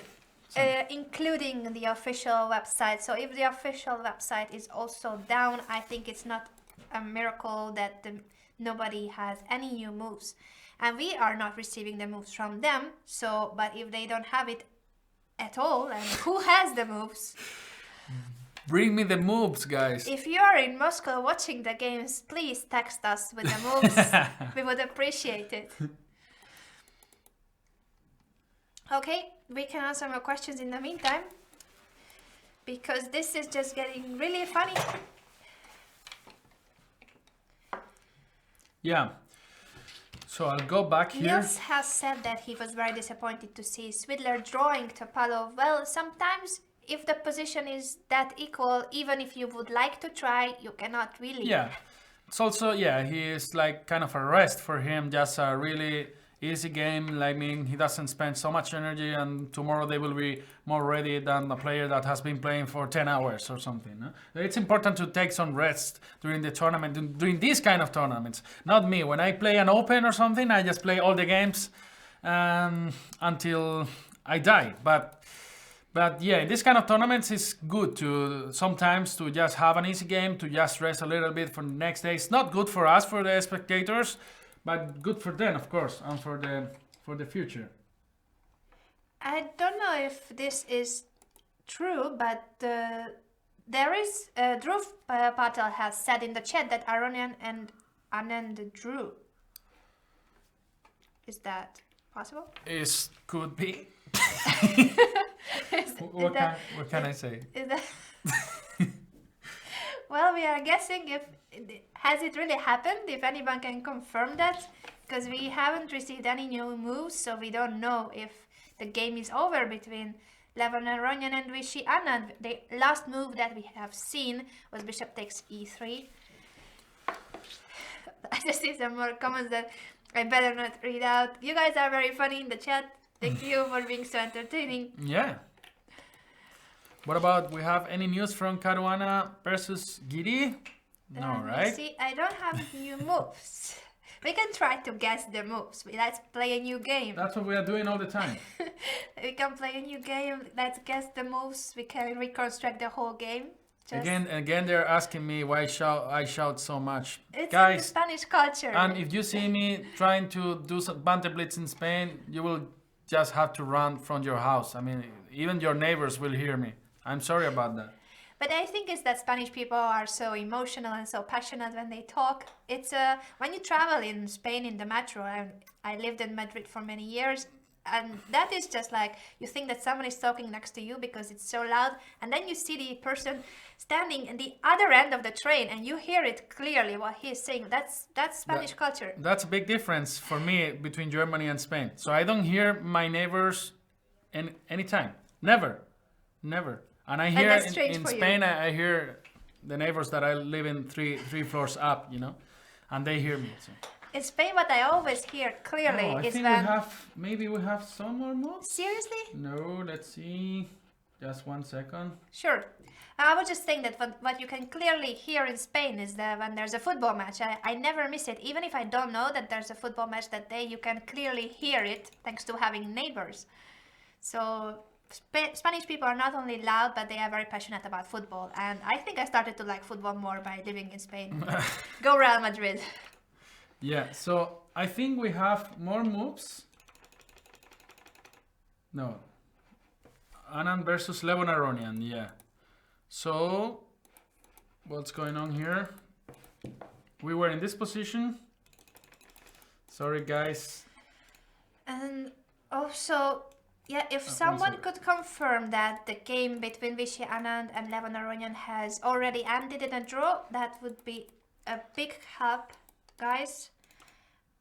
And there's Brain Boy saying that Anish has offered a draw, which is also something that we don't know. We don't have the game yet. Seems like the game is not being updated, but if you guys have more information, please let us know, because we would also like to know, and we would love to tell you that we have new moves, we know what's going on, but unfortunately the situation is not as easy as it should be. We should be able to broadcast, but somehow not everybody wants it to happen. Okay, let's just because it seems that you have the moves. Yeah, we have the moves. Rook d2 here, and then rook d8, rook takes, queen takes. Give me your rooks, baby. Knight takes c4. Knight takes, and we were in this position analyzing this position, right? And then he played queen takes e3. This was not the most critical move. The most critical move was bishop a6. At least that's what we thought. The move that killed more tension in the game. So rook takes e4, and then he played rook b1, of course. Be careful, guys, with the back rank all the time. And then he just played rook c8, avoiding any kind of trouble there. h3, a6, h3, a6, and rook takes c4. Sorry, what happened then? a6, c4. c4. Yeah, rook takes. Let's see now. Now we'll analyze this a little bit. Sure. And rook takes, queen b6. Thank you guys for confirming that the game has eventually ended in a draw between Aronian and Anand. Thank you for being here, supporting us. Yeah, so, okay, this is the continuation. So we were here. We were in this position. We already said that bishop a6 was interesting. Bishop e6 was losing already on the spot due to bishop d2. But he played queen to e3. Rook takes c4, and there, yeah, this looks like a completely equal position. You have these two opposite colored bishops, and yeah, this is nothing. So he played rook b1, aiming to play rook b8 at some point, but this is just not possible. a3, a6. And why to play c4, just so that you can exchange the Yeah, rooks? I mean, he saw that you can exchange everything after rook c4. Of course, white cannot really play anything. You don't have to give up the pawn. Yeah. I mean, yeah, bishop e5, this never works actually, something like this. Yeah, the problem is that whether F6 c4 or all the any time. other move, there's no winning chance here, unfortunately. Yeah. I did like white's position before, but now it's just really nothing. Yeah, that is just nothing. So he played c4. And after rook takes, rook b8, yeah, rook c8, he played queen b6 here. And of course, you cannot take on b6 because you take on c8 with checkmate. But yeah, after rook takes, now you exchange queens. And yeah, this is a dead draw. Even though you have a pawn up with black pieces, you will never win. But with this the position. opposite colored bishops, this endgame is a dead draw, as Peppa said. So the game ended in a draw. And that means that we have already seen 2 games finishing in a draw. But there are 2 other games which are still going on. And let's see if we have the updated moves on those games. Yeah, let me just check in a second. So we don't have them. So still in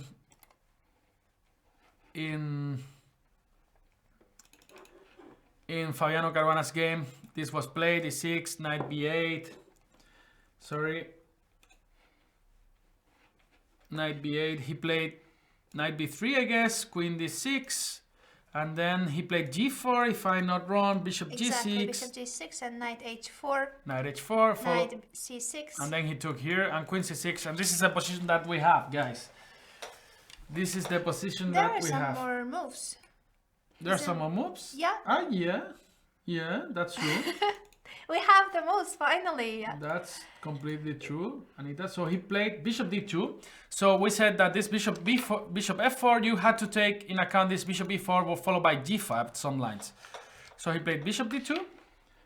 And after bishop d2, bishop c2. Yeah. Followed by queen e2, bishop takes. Bishop takes, a takes, and then he played queen, bishop takes d4. All right. So are we just a pawn up? What's going on here? Yeah, what's going on? I mean, what I see is there's some bishop b4 here and then some knight to f5. That could be unpleasant. I mean, yeah, for example, bishop b4 and then And bishop... it looks like winning material unless you are very What precise. about bishop c5? And the pin on the c5? Yeah, you can play b6 and then what's the idea now?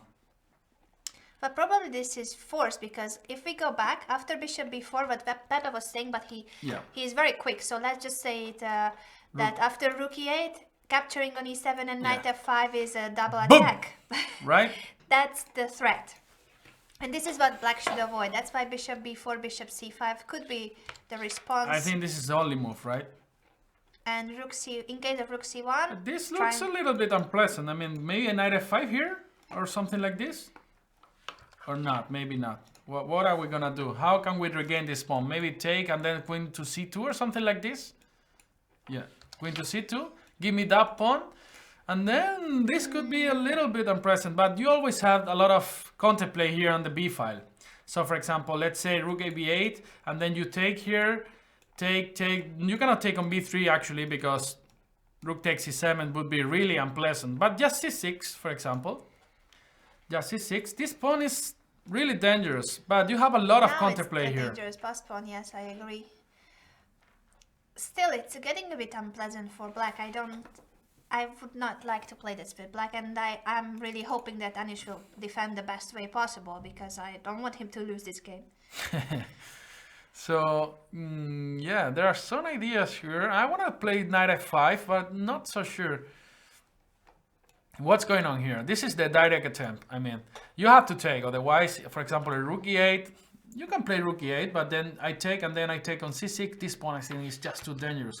Okay, so you take, and then knight f5, give me that knight, and yeah, rook takes, I just take on c6. This is just too dangerous, I think. A protected pass pawn like that and very advanced, I would not like to have that. That's why the knight on e7 was good, but knight f5 exchanges this blockading knight. Yeah, but so maybe you have to defend the c6 pawn. What's happening if you just go rook c8 and then you just intend to bring your king here? Yeah, I would love to have the king right now on e7. Yeah, I think you can hold this kind of endgame. If you manage to bring your king to e7 or d6 and then put a rook on b7 or b6 even, yeah, maybe you can try to hold this endgame, right? Yes, people in the chat are saying that Vichy was deadly accurate today. Lucas is saying that, and he is right, that he defended very well today. He had no problem making a draw with the black pieces today. Yeah, so Vichy with 1.5 points. Exactly. So now, after these 2 rounds, of course, there are so many more rounds to go, 12 more games to play, but he clearly is in a good shape, and that's good news for all the fans of Vichy Anand. Yeah, yeah. I'm one of them, as I told you. So let's just go back. Is this all forced? I mean, I just wanna put here our board just to be sure that, okay. So I think this is more or less forced, right? So we go back. Bishop takes d4. I think the only reasonable move is just bishop b4 in this position. What else are you gonna play? I mean, knight f5, you just take, and then bishop b2, for example. Yeah, this pawn is going nowhere. So you have to play bishop b4. You have to play bishop b4, and only move is probably bishop c5 here. Any other move just loses material. For example, rook f8, give me, and then knight f5. Yeah, so bishop c5 is forced. Bishop c5 has to be played, and then what you said, rook c1. Rook c1 is forced. Again, b6 only move. And now, yeah, now there are several possibilities. I mean, there are some ideas with bishop a3 and b4 maybe, or some stuff like that. But the thing is, yeah, there is always a5, so no problem. Oh, you can also play queen d6. So I think you have to take here, and you need to recapture this pawn at some point. I think queen c2, it looks to me the only reasonable move here. Or queen e3, but then d4 maybe, and allowing to active... Wait a second, when we played rook c1, our rook was on a1. I was just wondering if can you keep the rook on the a file and go to c1 with the other rook, even though I would like to support the e6 pawn. Yeah, I was just thinking if in that position, after capturing on c5, rook a6. Okay, and then rook a5 maybe exists. Or, yeah, rook a6 or rook a5 maybe. Rook a6 as well, yeah. Interesting. Takes, and then you can take on c5. Yeah, something like this pawn is untouchable because c7 is hanging. Yeah, this... Although in the other variation, I like that the rook is supporting the e6 passed pawn, but maybe this is more concrete. Very strong, Anita. Rook ec1. It's just that you said in the other position that you would need to attack the c5 pawn, and in this case, if we have the a5 for the rook. That's true. I mean, looks better because yeah, you can use this rook to continue attacking this pawn here instead of with the queen. And also there's rook a6. Okay, only move b6, right? Yeah, it's more or less forced, I think. And then I think you have to take, and then maybe rook a5 or queen c2. All these moves are reasonable to me. I would say rook a5. I just want to take this guy with this rook and then take on c7. No, that's a big threat. Yeah, that's a really big threat. I think you have to go with your queen, for example, queen d6. So, and after takes, and now c6, still the position is quite solid. But now with knight f5, actually this pawn is really a problem. Now knight f5 can run into rook c6 intermediate move, right? So Yeah, and there are no jumps afterwards because knight f5. I was gonna suggest rook f8, you know, just blundering the whole queen. That's how I do. Come on. This is the kind of player I am. He's just joking. He's just joking. So no, if knight really. takes f5, your trick was... My trick is just to take... Can I take here? Or... whoa, be careful. There's... Knight d4. Boom! Knight d4. Also... Knight d4. Suddenly black is Boom. winning. So, but you can take just... You can recapture just with the pawn, and you have a lot of pressure here. You have a lot of pressure. You put pressure on this c6 pawn, and then this pawn is too dangerous. You can play queen c2, and then I don't know how you're gonna defend this guy here, or queen a6 or something like this. Whoa, whoa, whoa, whoa, whoa. I think we have new moves in this game. Okay, tell me. Because it was bishop b4 indeed. Okay. Bishop c5. Rook ec1, this is what we were analyzing. Yeah. b6, bishop takes c5, b takes, rook a6, queen b7, rook takes c5. Is that the correct position? Yeah. Carinte is telling us in a tweet. Thank you. Thank you, Carinte. Thank you for the update. So if this is the position that we have, then... I don't know, I liked it a little White's bit. position, I do like here, I'm afraid, because the rooks are so active. The only thing is about these b pawns that they are weak, but the e6 pawn is very strong. This pass pawn is incredibly strong, and knight f5, this jump will be annoying. Yeah, this jump just deviating this knight from the defense of the possible pawn that will be in c6, right? Just this pawn probably will go to c6 at some point, just trying to defend the d5 pawn. Yeah, this looks a little bit unpleasant for Anish Giri. So Fabiano Caruana putting some pressure on the Dutch player. And they should be arriving already to time trouble, I guess. Not yet, but okay, still 50 moves to go. Yes, according to the chat, the Americans are already having almost 0 time, so they are in time trouble. Nick Hill is asking if we can please analyze Nakamura's game. I'm not sure if we have the updated moves. Let's see. Let me just see. Nakamura's move.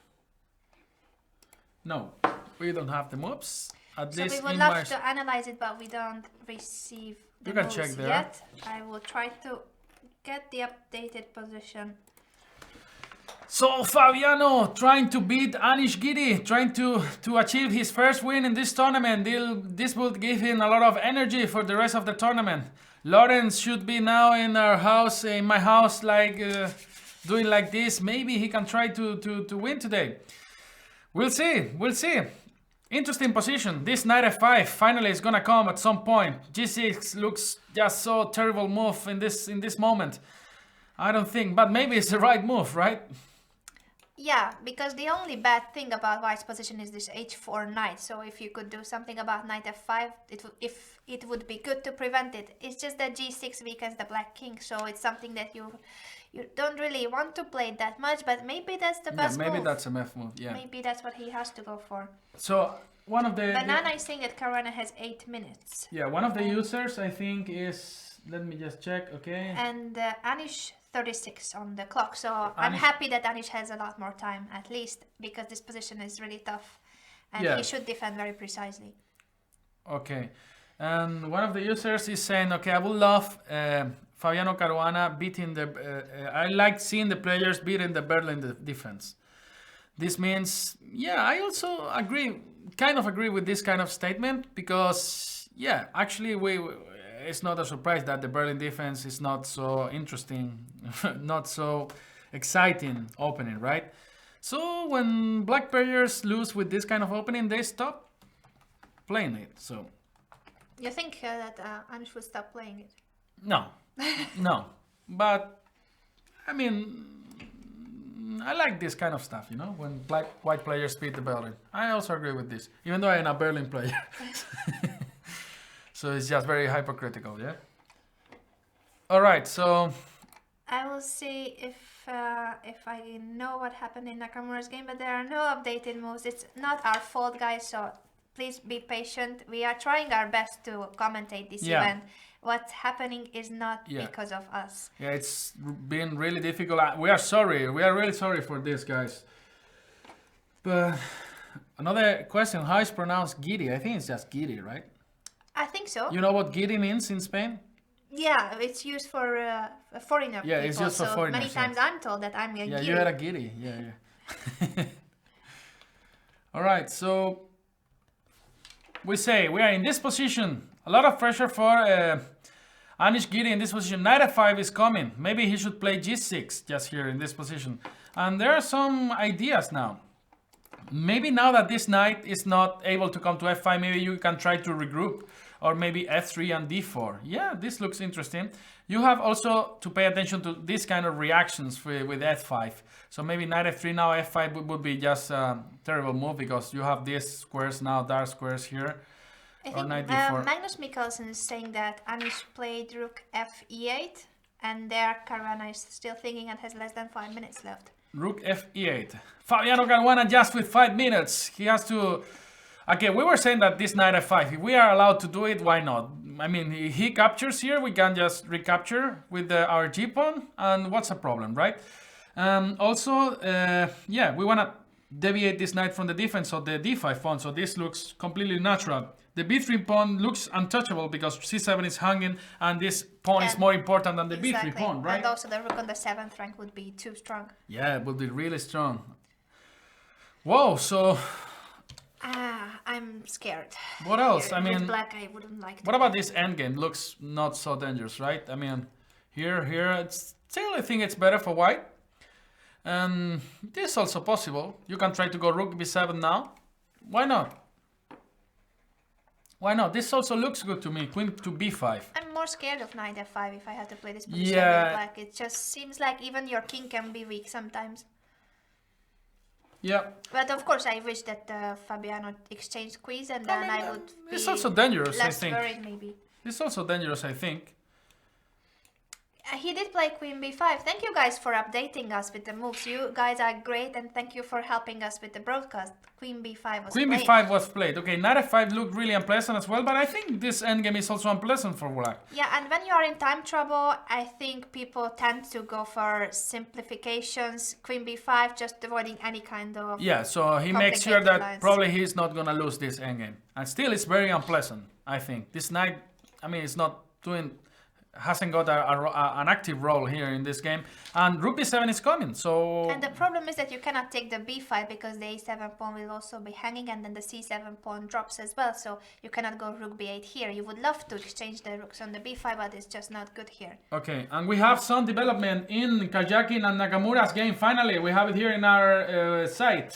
Let's see it, because everyone was asking about Nakamura's game, and finally we can show it to you guys. So, let's check Nakamura's game. So... maybe, so bishop d4 was played. Sorry, guys. Yes, I have it too, let me tell you. Okay, after rook fd1. We had the position after rook fd1. If Yeah. I can find it. It was knight f8, I guess. I thought we had queen b1. No, we are... Okay. We showed it, but it disappeared. Yeah, we had that position already. So... let me go way back. Rook fd1, knight f8. I will tell you quickly. Knight e5, bishop b7, bishop c1. Yeah. Knight e6. All right. Bishop b2, bishop d6, e3, a6. We have discussed all these moves already. We just have to introduce them once again because it's not working properly. Knight e2, c5, d takes, knight takes, knight d3, knight ce4, rook a c1, rook c8, queen b1, queen e7, bishop d4. Knight d7. Rook c1 was played here. Rook c1. Rook takes c1, rook takes, and b5. b5. b4. b4. That's an unpleasant move because it fixes the pawn structure on the queen side and then you have this c5 square available. Yeah, I would say that, okay, let's just put all the moves there. And then we discuss the rest. Knight d7. Knight d7. a3. a3. Knight f8. Yeah. Bishop a1. Bishop a1. Knight e6. Okay. Queen b2.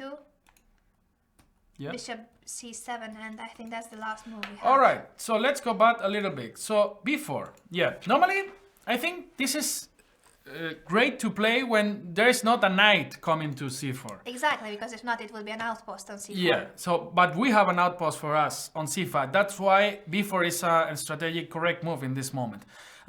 It's also not really easy to arrive to c4 for black with a knight. I mean, d6 is covered and e5 is quite good cover as well. You should go via d6, but then that means you need to move the bishop from d6, then go knight d6, then knight c4. It takes a lot of time and the c5 square is already available for white. That's true, yeah. So he played knight d7 and a3. Okay, just yeah, quiet move, and because the c5 is control, I mean, we could play knight c5, right? Yeah, why not knight c5 here?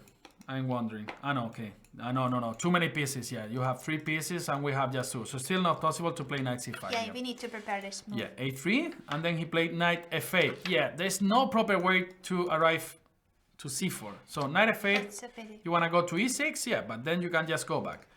All right, so bishop a1 and knight e6. Queen to b2. It's an interesting maneuver. I wanted to say bishop a1 to play queen b2 and just threaten mate on g7 because you want to have the queen also on the long diagonal and g7 is weak. But the knight from e6 is protecting the g7 square. The only thing you have to be careful about is if white tries to deviate, to deflect the knight from e6. Yeah. So he played bishop c7 and now I think knight c5 is possible, for example, or knight f4. As you said, trying to deviate this guy from e6 that actually is defending the checkmate here on the g7. So let's try both of them. Knight c5. What's going on here? So I guess you can take here and then b takes c5. This is a really unpleasant position for black, I guess. Yeah, that's postponed suddenly. If you can go c6 later. Look at this bishop here. Look at this guy. He's doing nothing there. He's so bored there. White is threatening c6 and then the d5 pawn would fall.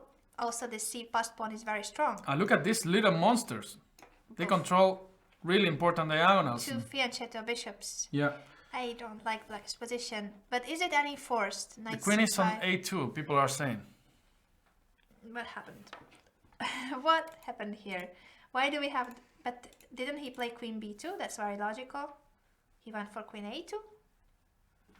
We have in our side, we have queen to b2, right? Yes. Yeah, that's what we have here. Okay, still, let's just commentate, just taking a look on this. Yeah, in the meantime, if you can guys confirm whether the queen is on b2 or on a2, this is crazy today. Yeah, yeah, the other move, okay, so queen b2, bishop c7, and I also like knight f4. I mean, for example, both knights, I don't know, both knights I like to f4. Probably if you force f6, actually, I mean, you cannot even play f6 because now the bishop on c7 is hanging. So really tough position for Nakamura, and this is actually a lot in the style of Sergei Karjakin. So yeah, I wonder if we can get a confirmation whether the queen is on a2 or on b2. I think queen b2 is more logical. Also queen a2 is logical, putting some pressure on the d5 pawn, aiming to play some knight c3 or something. This is also interesting, but I guess queen b2 is more logical. Well, what we can see is that the queen is on b2, so whether it's a mistake or on our side or from our source. Do we have any development from... Yes, in Anish's game. Thank you, Magnus, once again for telling us what happened. It was queen takes b5, rook takes b5, and d4. Okay, let's just go there. Where are you, Fabi? Okay, again, we have to do this stuff. Okay, f6, knight b8. This is crazy. b3, queen d6. Yes, sorry guys that this is happening. We hope that from tomorrow everything will be as usual. All the websites should be able to broadcast important events. Yeah. So bishop g6. Okay, let's just... Knight h4. Knight h4, yeah. Knight c6 takes, and bishop d2. And he played bishop c2. Here takes... Bishop b3, bishop d4. And bishop b4, maybe it's just an inaccuracy here. Because there's bishop c5, rook e c1, and after rook a6, queen b7, rook takes c5. Rook e8, queen b5. Takes, and d4. And just with 3-4 minutes for Fabiano Caruana in this position. d4, interesting move, trying to just to push your pass pawn, right? Very logical. Very logical, go yeah. D pawn, go. Go rook d8, and then just you wanna make a queen. Of course, this is not so easy. Maybe you can try to bring your king to the center. This also always looks to me as a good idea. I'm not sure if this is the best moment, but I mean, I would consider it, of course, and then just king e2 or something like this. Of course, now there are some nice active squares for this knight. d4 is, I think it's a good move. You have this idea of bringing your knight to an active square.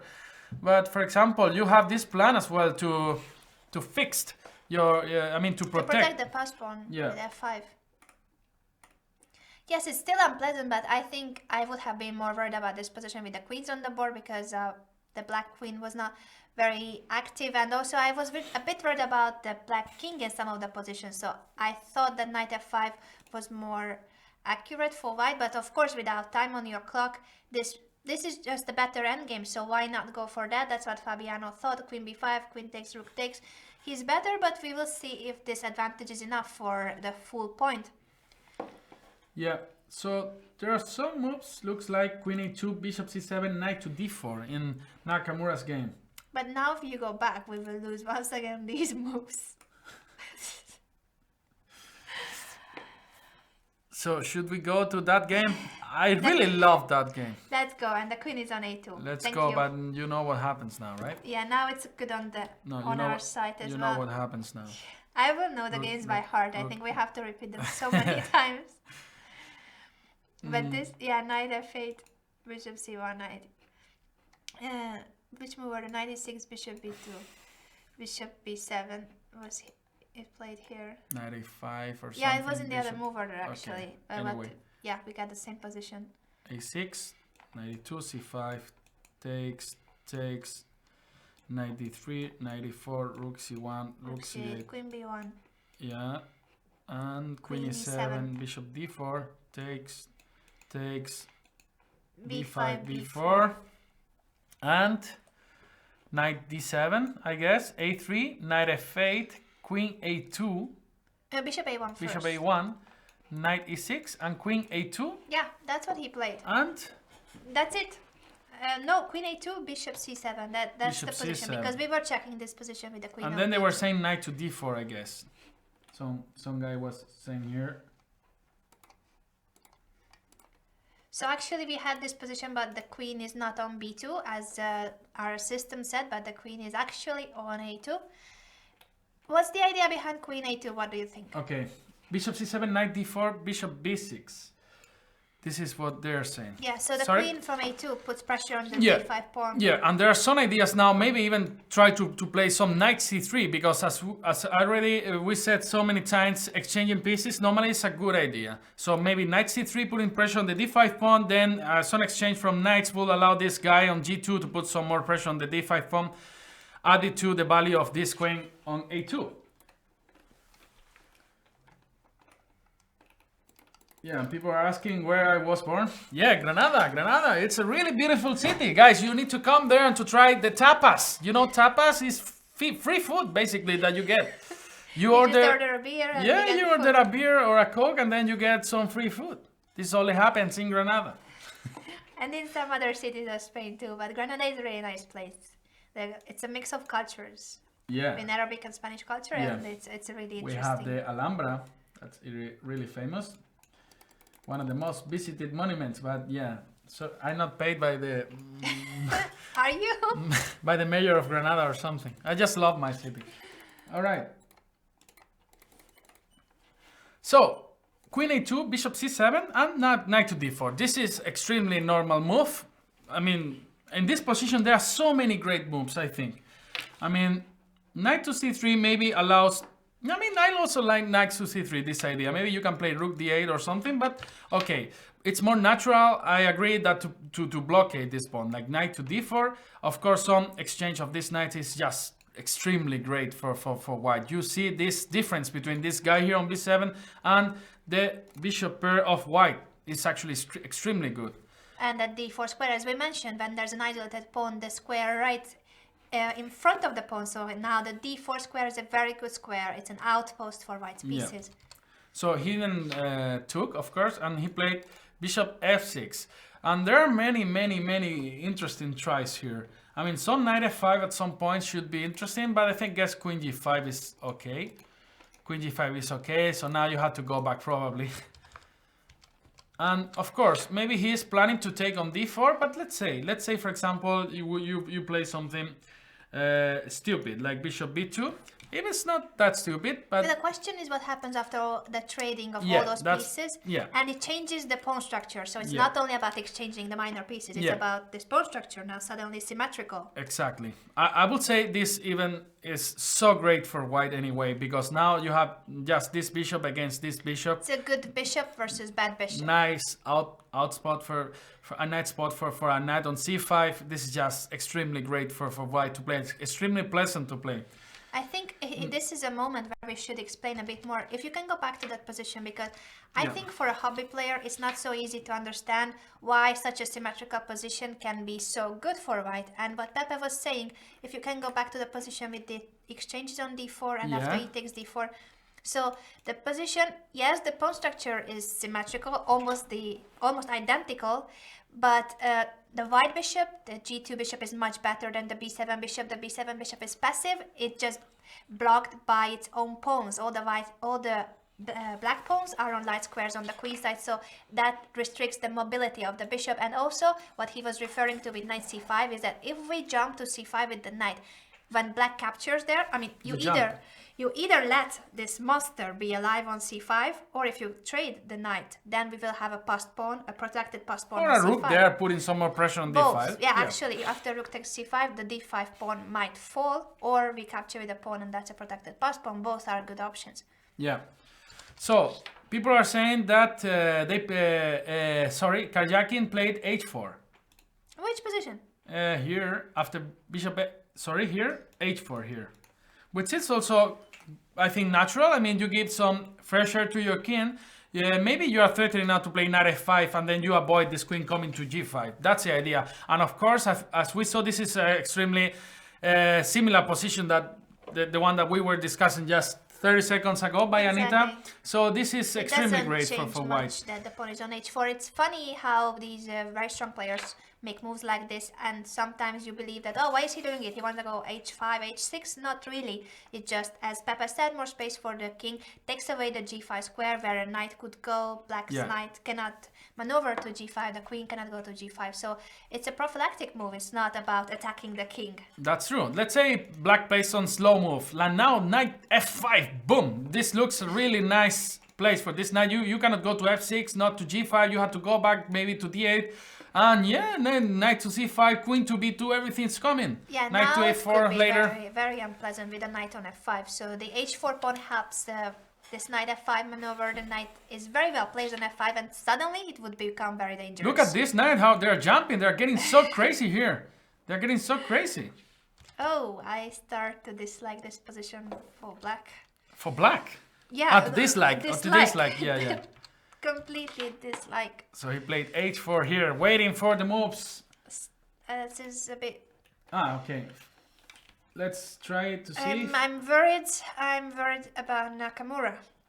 Nakamura, yes. So we should go back to, or we stay here in this game. What do you think? I think we should stay a bit more, because if you change... I think, yeah, people are saying that h4 is not great. I think it's a really natural move. You want to go knight f5 in the next move. You don't want to allow black to go to g5 with your queen, because this will force you to go back again to d4. I think we should just put it on the board, because maybe it was you are very quick and you can calculate so quickly, but people don't understand. So what do you mean? Yeah, just here, go knight f5 without h4. Yeah, so now queen g5 is possible, and then you have to go back. Actually, there's no other way to defend. So we did not achieve anything by playing knight f5. h4, on the other hand, prepares knight f5. And once you have the knight on f5, without the possibility of queen g5, this knight is so annoying, the black king will be in trouble. That's true. We can attack the g7 pawn. Now with 3 pieces, the queen can go to b2 afterwards. Yeah, now you cannot go to g5. So really nice knight here. Like, you see these targets, this little monster here. You cannot chase it away. If you play g6, I think that somebody will go there and say... say... It's like suicide, you know? It's like... No, that would so be... open diagonal. If you touch the g6, the g7 pawn in this position, they will cut your arm, because you cannot just play g6. You cannot open the long diagonal when there's a bishop on a1. Yeah, that's completely true. So really tough moment now for Nakamura. I mean, he has to decide something. And Naka has no time. That's what I can see in the chat, that he is in time trouble. Naka is in time trouble. He should be, because the position is extremely difficult from the strategical point of view. I mean, this to play this maybe is the best thing now, but this is just so... I mean, it's not in Nakamura style. He always likes to create some counterplay, and this position is the kind of position you have to defend like for hours, and you just can lose in this kind of position. There's no counterplay. You look this guy here on b7. So, we'll see what Nakamura tries to do. There's no... real way to create counterplay in this position. Knight f5 is coming, guys. Knight h5 is coming. And I don't see... Okay, let's try to play queen... No, knight to d6. No, you cannot do it. You can't even check this pawn on d5. Yeah, I'm just seeing moves like knight takes g3, commentated in the chat. Knight takes e3, give me your pawns, baby. But I just take, right? I don't think it was played. No, I think... It's just... so you take here, yeah, you take here and then... Yeah, we wish it worked, but unfortunately... Knight f2 is here coming and no problem. Right? No, Good. not knight... Careful about your rook on Queen c1. f2. And then there is rook c7 maybe. Yeah, rook c7 winning on the spot. Yes, unfortunately it doesn't work. So we wish there was some brilliant sacrifice for black, but this position unfortunately is just too solid. White's position is very healthy. h4, threatening knight f5.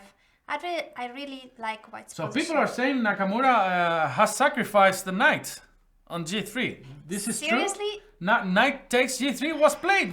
Wow, this is looks like a mistake. Okay, we have to calculate here. Let's try to calculate all together. So now we have to take, I guess. There's not other intermediate move. Or there is. You can take here, but actually this allows you to take here. And then this could be dangerous with this pair of bishops here. All right, after taking on e3, for example. Yeah, this now you take here and then you actually are winning in this position. So the thing is, after f takes, you have to take here on d4, otherwise there is nothing. And now, yeah, if you take with the pawn, now queen to e3, looks like black is getting back the pieces because knight f2 is not possible, because the rook on c1 is hanging, and queen f2, just queen takes d3. And there's no entrance for the rook. Yeah. By the way, I have an update in a tweet from Stephen. He's saying that Nakamura has 11 minutes and Karyakin 12. So he has some time. It's time trouble, but they have some time. And knight takes g3. So, but it just seems to be... Yeah, the key here is that you have to take with the bishop, I guess, because with the pawn is just black is okay after queen e3. But now there is this beautiful line, seems to be at the end, that after queen e3, I wanted to play knight f2. You see the kind of player I am, just blunder the whole rook and then just losing on the spot. It's not so easy to see all the best moves instantly. Actually, this line, of course, you can miss it, because now after rook c7 looks like black is completely lost. I mean, you are threatening to go for f7. What happens? Let's see. If how can you defend this f7 pawn? There is no way, right? There is no way to defend it. No. I mean, I was thinking something like... the f7 pawn and the b7 bishop, so it's unlikely that you can defend both. Yeah, and now rook e2 or something. No, but there's even checkmate on the background. Wow! So, let's see. I mean, still possible that Karjakin takes with the pawn here. This would be a mistake, but this would be... I mean, still possible to make this mistake. I don't think he's gonna make it. But after queen e3 here, it doesn't work now, the idea of rook c7, because the c7 square is covered by the bishop. But okay, looks like Nakamura is gonna lose this game. Oh no, I mean, he calculates so well, so I can't believe that if he played knight takes g3 and it's not working, what did he miss? Yeah, Nakamura is a monster in tactics, so he missed probably this rook c7 at the end of the line. Probably. I'm shocked, guys, because I truly believe in Nakamura's skills and his tactical skills even more. So I thought that he would not play knight takes g3 if it doesn't work. I mean, he believes that it works, but it seems to be refuted. You see the kind of tension that it's now this tournament. You know, this guy psychologically is so tough to play. Yeah, Nakamura normally never make this kind of mistakes, just blundering a whole piece. But he just didn't see this rook c7 at the end of the line. It's really easy to talk here. Of course. Yeah, it's easy for us, but it's not really easy to for a commentator, but for a player it's just really difficult. And you have to see us playing in a tournament. You will see, okay, these guys, they're talking chess here, but yeah, just check some of our games. There are mistakes like kids, you know. I play like a baby sometimes, you know. I just want to cry and say, why did I play this move? I mean, I'm so We all make a lot of mistakes, and we cannot judge anybody who makes mistakes. Of course, there's a lot of pressure, and even the best players make mistakes. So unfortunately for Nakamura, it seems that knight takes g3 is not working because of the line Pepe showed that after f takes, knight takes d4. White should go bishop takes d4, and at the end there will be a rook c7 winning, because the bishop will be hanging on b7 and the pawn on f7 too. So that's painful. It seems like Karjakin will win his first game and he will join Vishianan in the lead. Okay, people are saying that rook c7 played by Karjakin. Rook c7 was played too, so everything that you showed until rook c7. Probably. If somebody can confirm that in the chat or in a tweet, please. That would be very helpful. Yeah, so queen to d3, rook c7. And yeah, I think it's just time to maybe f6, rook takes b7. And now nothing like this works, right? Like rook e2 or something. You can just go back to, you can just go to f4, for example. There's no way. I mean, you're gonna get checkmate here, or bishop takes d5 even. This is just, yeah, this is just lost. This is just lost.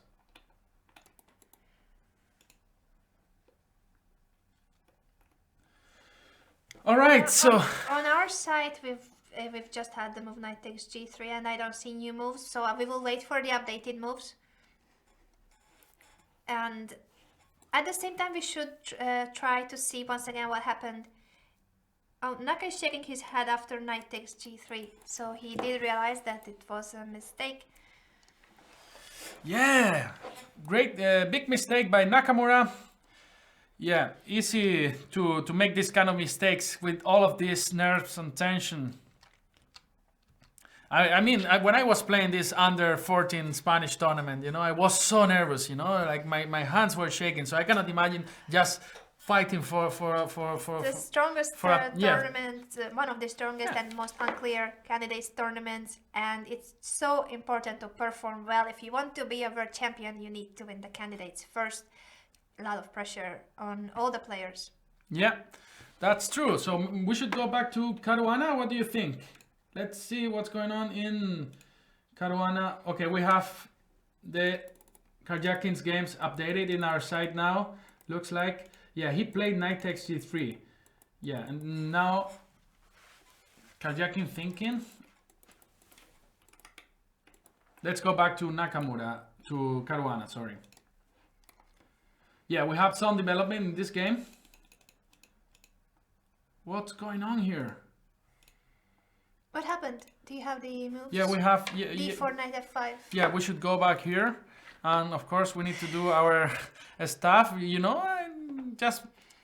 Today seems to be April the 1st, but it's not yet. Yeah, knight h4, knight c6, gimme, bishop d2, bishop c2, queen e2, takes, bishop d4 here, rook ec1, b6, takes, rook a6, queen b7, here, rook e8, queen to b5, takes, and after rook b5, no, he played d4, and knight f5.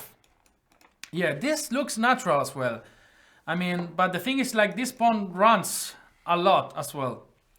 Of course, this was a difficult moment. Maybe the engine is suggesting that you should go for f4 or something like this, but this is not really human. When this pawn is so advanced, the black is gonna play rook a d8, and then you are gonna waste 2 tempi in defending this e6 pawn, creating a protected pass pawn. But of course, this scares this d4 pawn. It is very scary. For me, it's more human to try to go to blockade this pawn with the king. But maybe it's not the right way. Just try to king f1, king e1 or something like this, and then king d2. There was these ideas, active ideas. So Fabiano went for knight f5. It's also very natural. I'm trying to see if there are new moves in this game. Knight f5. And he played rook at d8. Rook a d8. To support the pawn, but it means that you give up your a7 pawn. Rook takes a7. I know, this is so double-edged. I don't understand anything here. I don't, and I would be, if I were playing with white, I would be so scared of the d pawn here. Yeah, I will just run with my king to d3, f1. d2, d1, that's a queen. How do you block the pawn? So I guess he played d3, right? I would expect that, but I don't know. He took first. He took first here on f5. Yeah. Yeah, and then d3. And then, of course, now the only move is just to go back. You have to go back You to have d1. to go back. There's no time anymore to block this pawn with the No. king, so you had to go back. Rook a1, and now g6. Of course, if d2, rook d1, so the blockade is there. Yeah. But now this is a rook endgame with the pawn down. But the d3 pawn, I think, should compensate. And if the e6 pawn falls, after g6, you undermine the e6 pawn. I'm almost sure that the e6 pawn is gonna fall down now because, okay, you have to, maybe you can try to attack this guy here. So let's say rook c5, and then you take, of course, rook c7, and then you take on e6, and then d2, and rook e1 is a threat. So you have to be precise here with white, actually, because this pawn here actually is a lot more scary than the pawn on e6, I would say, here in this position. So what are the people saying in the chat? I'm trying to figure out if there are new moves, because they are in the time trouble. At least Caruana did not have much time on the clock. So it would be nice to see how this game develops, but at least I'm not worried anymore about Anish's position. Before it seemed to be scary, this endgame with the e6 pawn, but now the d3 pawn, it's not a pawn. A pawn is tasty, right? Yeah, it is. This is the pawn on d3 that is very dangerous and creates a lot of counterplay. So the pawn up doesn't matter because first of all, the b pawns are doubled. Secondly, the d3 pawn gives a lot of compensation. So I think this is a rook endgame where black is not worse. Yeah, I mean, I don't know how to judge this position, but I will say that I will be more comfortable playing now with black, because always from the practical point of view, to have this pawn on the sixth row already looks much scary, and this pawn is gonna fall. I mean, the e6 pawn after g6, there's no way of defending. So let's see. What about? You are saying that Naka is in crazy house chess mode. Well, it seems not to be his best day, because knight takes g3. We are really surprised that he missed. Of course, it was not something so obvious, but for Nakamura, he is one of the best at calculating among the players. So we thought that he would see that. Maybe he was but I can't really see that he would be hopeless. I was just trying to find an explanation for knight takes g3, but the position was unpleasant. Of course, he was worse, but you cannot go crazy. He really thought that knight takes g3 was working. Yeah, of course. I mean, he played this because he thought it was working. It was not a desperate move. It was because I mean, the position was really unpleasant, it was. Because you had to defend this kind of position just all the time worse. But I mean, it's just nerves and tension, and we always make mistakes, right? And even in these situations, even more mistakes. So rook c5 is played. People are saying in the chat, rook c5 is played here. So yeah, now takes on f5. You can try to defend this pawn on c6 a little bit more. And then something like rook d6, this would finish in a draw, I guess. Rook d1, rook e6, and then rook d3, and then 4 pawns again, 4 pawns. This endgame is also tricky to judge, but I think, okay, you can try to go b4 and rook b3 and boom, boom, boom, boom. But I missed the boom, boom, boom, and blue arrows going on the b file. But I guess I was trying to read the thread. But I guess this should be a draw anyway. This should be a draw. There are many ways. So for example, b4 here, and then you just bring your king. b5, okay, you just bring your king, and yeah, no problem at all. Yeah, so this is not a problem for Anish to defend. What do you think was the mistake from Fabiano then? Because it seemed that after queen queen b5, I thought this was interesting. Yeah. And white should be better.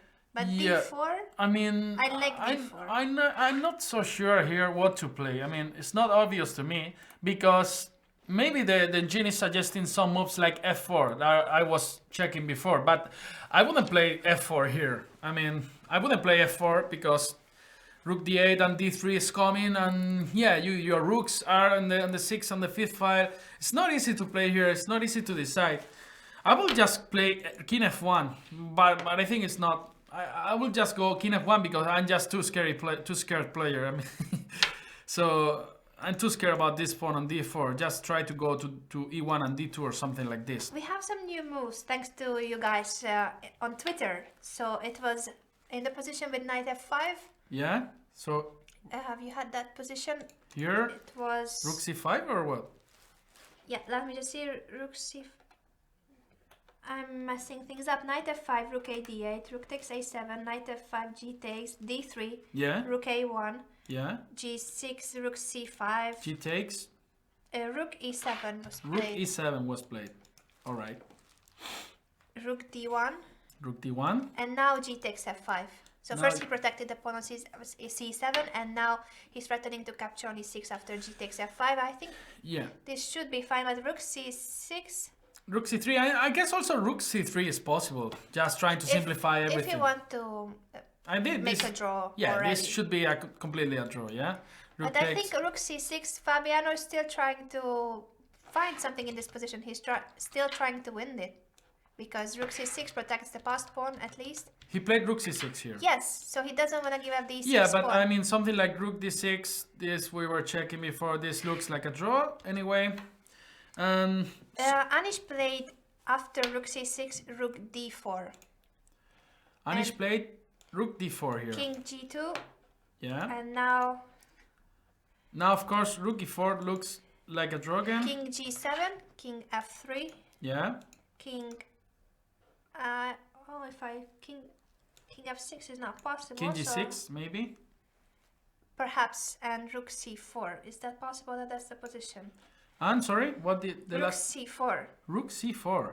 At least according to that tweet. Thank you guys for... That's possible, yeah, that's possible. And what about king e3 here?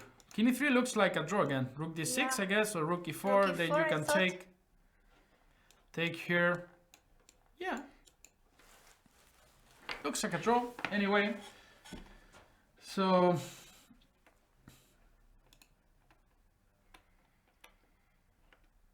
Sorry. Some of you are saying that knight takes g3 by Nakamura was a coffee house trick. We don't. I think we shouldn't judge that move this much. It's a lot of pressure playing this tournament, and also he was not having a good position. He was in a bad, unpleasant position. Yeah. And he miscalculated. Let's go back there to explain the reasons. Maybe he believed that it was working. Yeah. Again. All right. Knight f8, bishop c1, knight e6, bishop d2, bishop d7, knight e5. a6, e3, something like this, right? And what else can you go? e3, a6. You played wait, but the bishop was on the. Okay, we have to reconstruct it. Knight f8, bishop c1, knight e6, bishop b2, right? And bishop b7, I guess. Knight e5. Bishop d6. Ah, yeah. Here, bishop first, d6. e3, yeah. a6. E3. Okay. Knight e2, c5, takes, knight d3. Knight c4. Yeah, rook c1, rook c8. Here, queen e7. Here, b5. b4. Another knight maneuver. Knight d7, a3, knight f8, bishop a1, knight e6, queen a2. And then he played bishop c7, right? Yeah, and knight d4. Knight d4. He went here for what? What was the move here? Bishop b6, h4. Bishop b6, h4. And here, yeah, this is the critical moment where Naka took on g3. And this is a huge mistake. The reason can be that the only move that looks reasonable to me is knight takes d4 and exchange everything. Otherwise, knight f5 is just terrible for black, I think.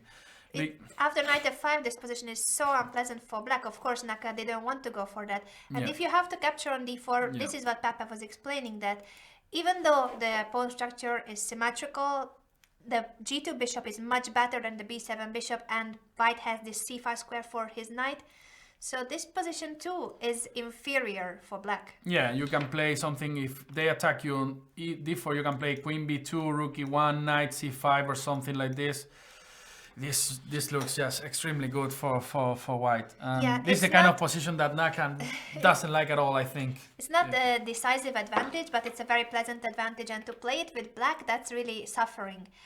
He played knight takes g3. You are asking in the chat why he took on g3. Let's show what he thought once again. He thought that he's winning back the piece. So we are here. He thought that after takes, pawn takes. Let's say, and then you win back the piece on d3. Knight f2 is not possible because rook c1 is hanging, and queen f2 just queen takes d3.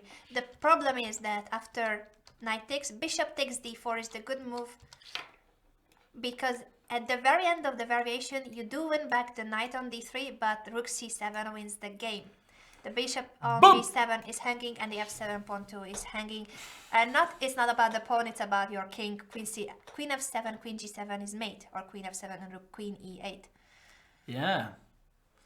So really interesting game from Karjakin. You guys are saying in the chat, thank you for the confirmation that Nakamura has resigned.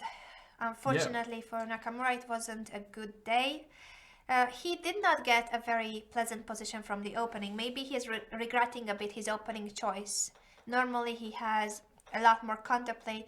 I was first quite hopeful about his position because it was this isolated pawn on d5, but I thought that with so many pieces on the board he could get active counterplay, but Karjakin played very precisely, and the slight edge for Karjakin, just increasing it move by move, he really did a good job making Nakamura's life very, very, very difficult in this game. Yep, agree. So we should go back to the only game that we still have, right? Exactly, and someone saying that Caruana resigned, which I don't believe. Guys, don't trick us. You are trying to trick us. Where is this game, Caruana? And of course, we have to. Once again. But we learn the games by heart, it's okay. That's really okay. Takes bishop f4. Bishop d2. Just correct me because I'm a disaster. He went greedy and took this guy. Bishop c5, rook a c1. Give me. Rook a6, rook c5. Ooh, that's not a good move. That's a long move. That's a long move at least, yeah. Here, and... Queen b5 takes d4. Yeah, and he went knight f5, right? And rook a d8 was the move? Yeah. Yeah. Then rook a7. Rook a7. Capture on f5, then d3. Yeah. d3, only move rook a1. And then he went g6. Rook c5, rook e7, rook d1. Yeah. G takes f5, rook c6. And here I think he rook played... d4. Okay. Yeah, rook d4, king g2. I'm just trying to test my memory. So far so good, but who knows? Rook d4, king g2. Yeah, I think rook d4 and the kings. Both players have brought the kings. Yeah, to the action. King f3, king g6. Rook c4, and we're still there, I think. Yeah, I think this is gonna be a draw. There are many ways. We have some news in the chat that Caruana drew. That's what you guys are saying. And some of you are saying that it's a shame that Fabi has exchanged queens in a nice position. It was a very nice position, but he was also short on time, so it's not so easy to make the best decision when you don't have time on the clock. Queen b5 seemed to be tempting too. You said that the endgame was an advantage, and it is true that I think it's... But maybe it wasn't that much, and with the d pawn... There's a lot of counterplay with this d4 pawn, and with you are short on time on the clock, it's quite difficult to play against this. People are saying that Caruana Giri was a draw already. And it's official, so it must be that after rook c4... Yeah, there are many ways to make a draw here, like rook d6, or... rook d6 for example, and after rook c3, exchanging everything, rook takes, and then takes here. This looks like a dead draw, guys. Not here. This is actually the only move that loses here. Don't go for a pawn endgame when there's this being passed pawn. Yeah, that's outside passed pawn. So, looks like we have 3 draws and one game by Karjakin that actually joins Vishiana and the Tiger in the lead. of this players tournament. on +1. And tell me, what do we have tomorrow? What do we have in the next round? Anita, tell me what's going on. Please. Tomorrow, some more exciting chess as usual. Nakamura will be white against Peter Svidler. Svidler drew 2 games very comfortably. Okay, today he was white, but he did not get much out of against Vichy. So, sorry, I'm messing things up. Against Topalov. Sorry? That today, even though Peter was white, he didn't get much. Yesterday he drew very comfortably, but today he didn't get much out of the opening. So Nakamura, Peter Svidler, Anish Giri against Sergei Karyakin, Vichy Anand against Fabiano Caruana, and Veselin Topalov against Levan Aronyan. And Nakamura needs to bounce back if he wants to do something at the end of the tournament. He needs to bounce back, and I'm sure that Topalov also wants to bounce back. So Naka is both white. playing against Peter, Giri, Karyakin, Vichy, Fabiano. Wow. Interesting game. Topalov also needs to beat Levan Aronyan. He wants to be on the track again. Cool. It's gonna be tough tomorrow too, and we hope that we won't have technical problems. Today has been a crazy day. We were trying to keep up with the games, but it was not being easy for us. You know, guys, that it's not. It's not because of us. We would love to be able to broadcast the tournament as usual, smoothly, and with all the games being updated instantly, but not everybody wants it to happen. Yeah, I'm a stupid person, but this time it's not my fault. Yeah? We try our best, and thank you guys for supporting us. Thank you for helping us with your tweets and in the chat. We really appreciate it. You guys just helped us to know how the games were going, and we appreciate so much that you are here supporting us. So thank you. Thanks a lot. I agree. Thank you for everything. Thank you for your comments and for staying with us.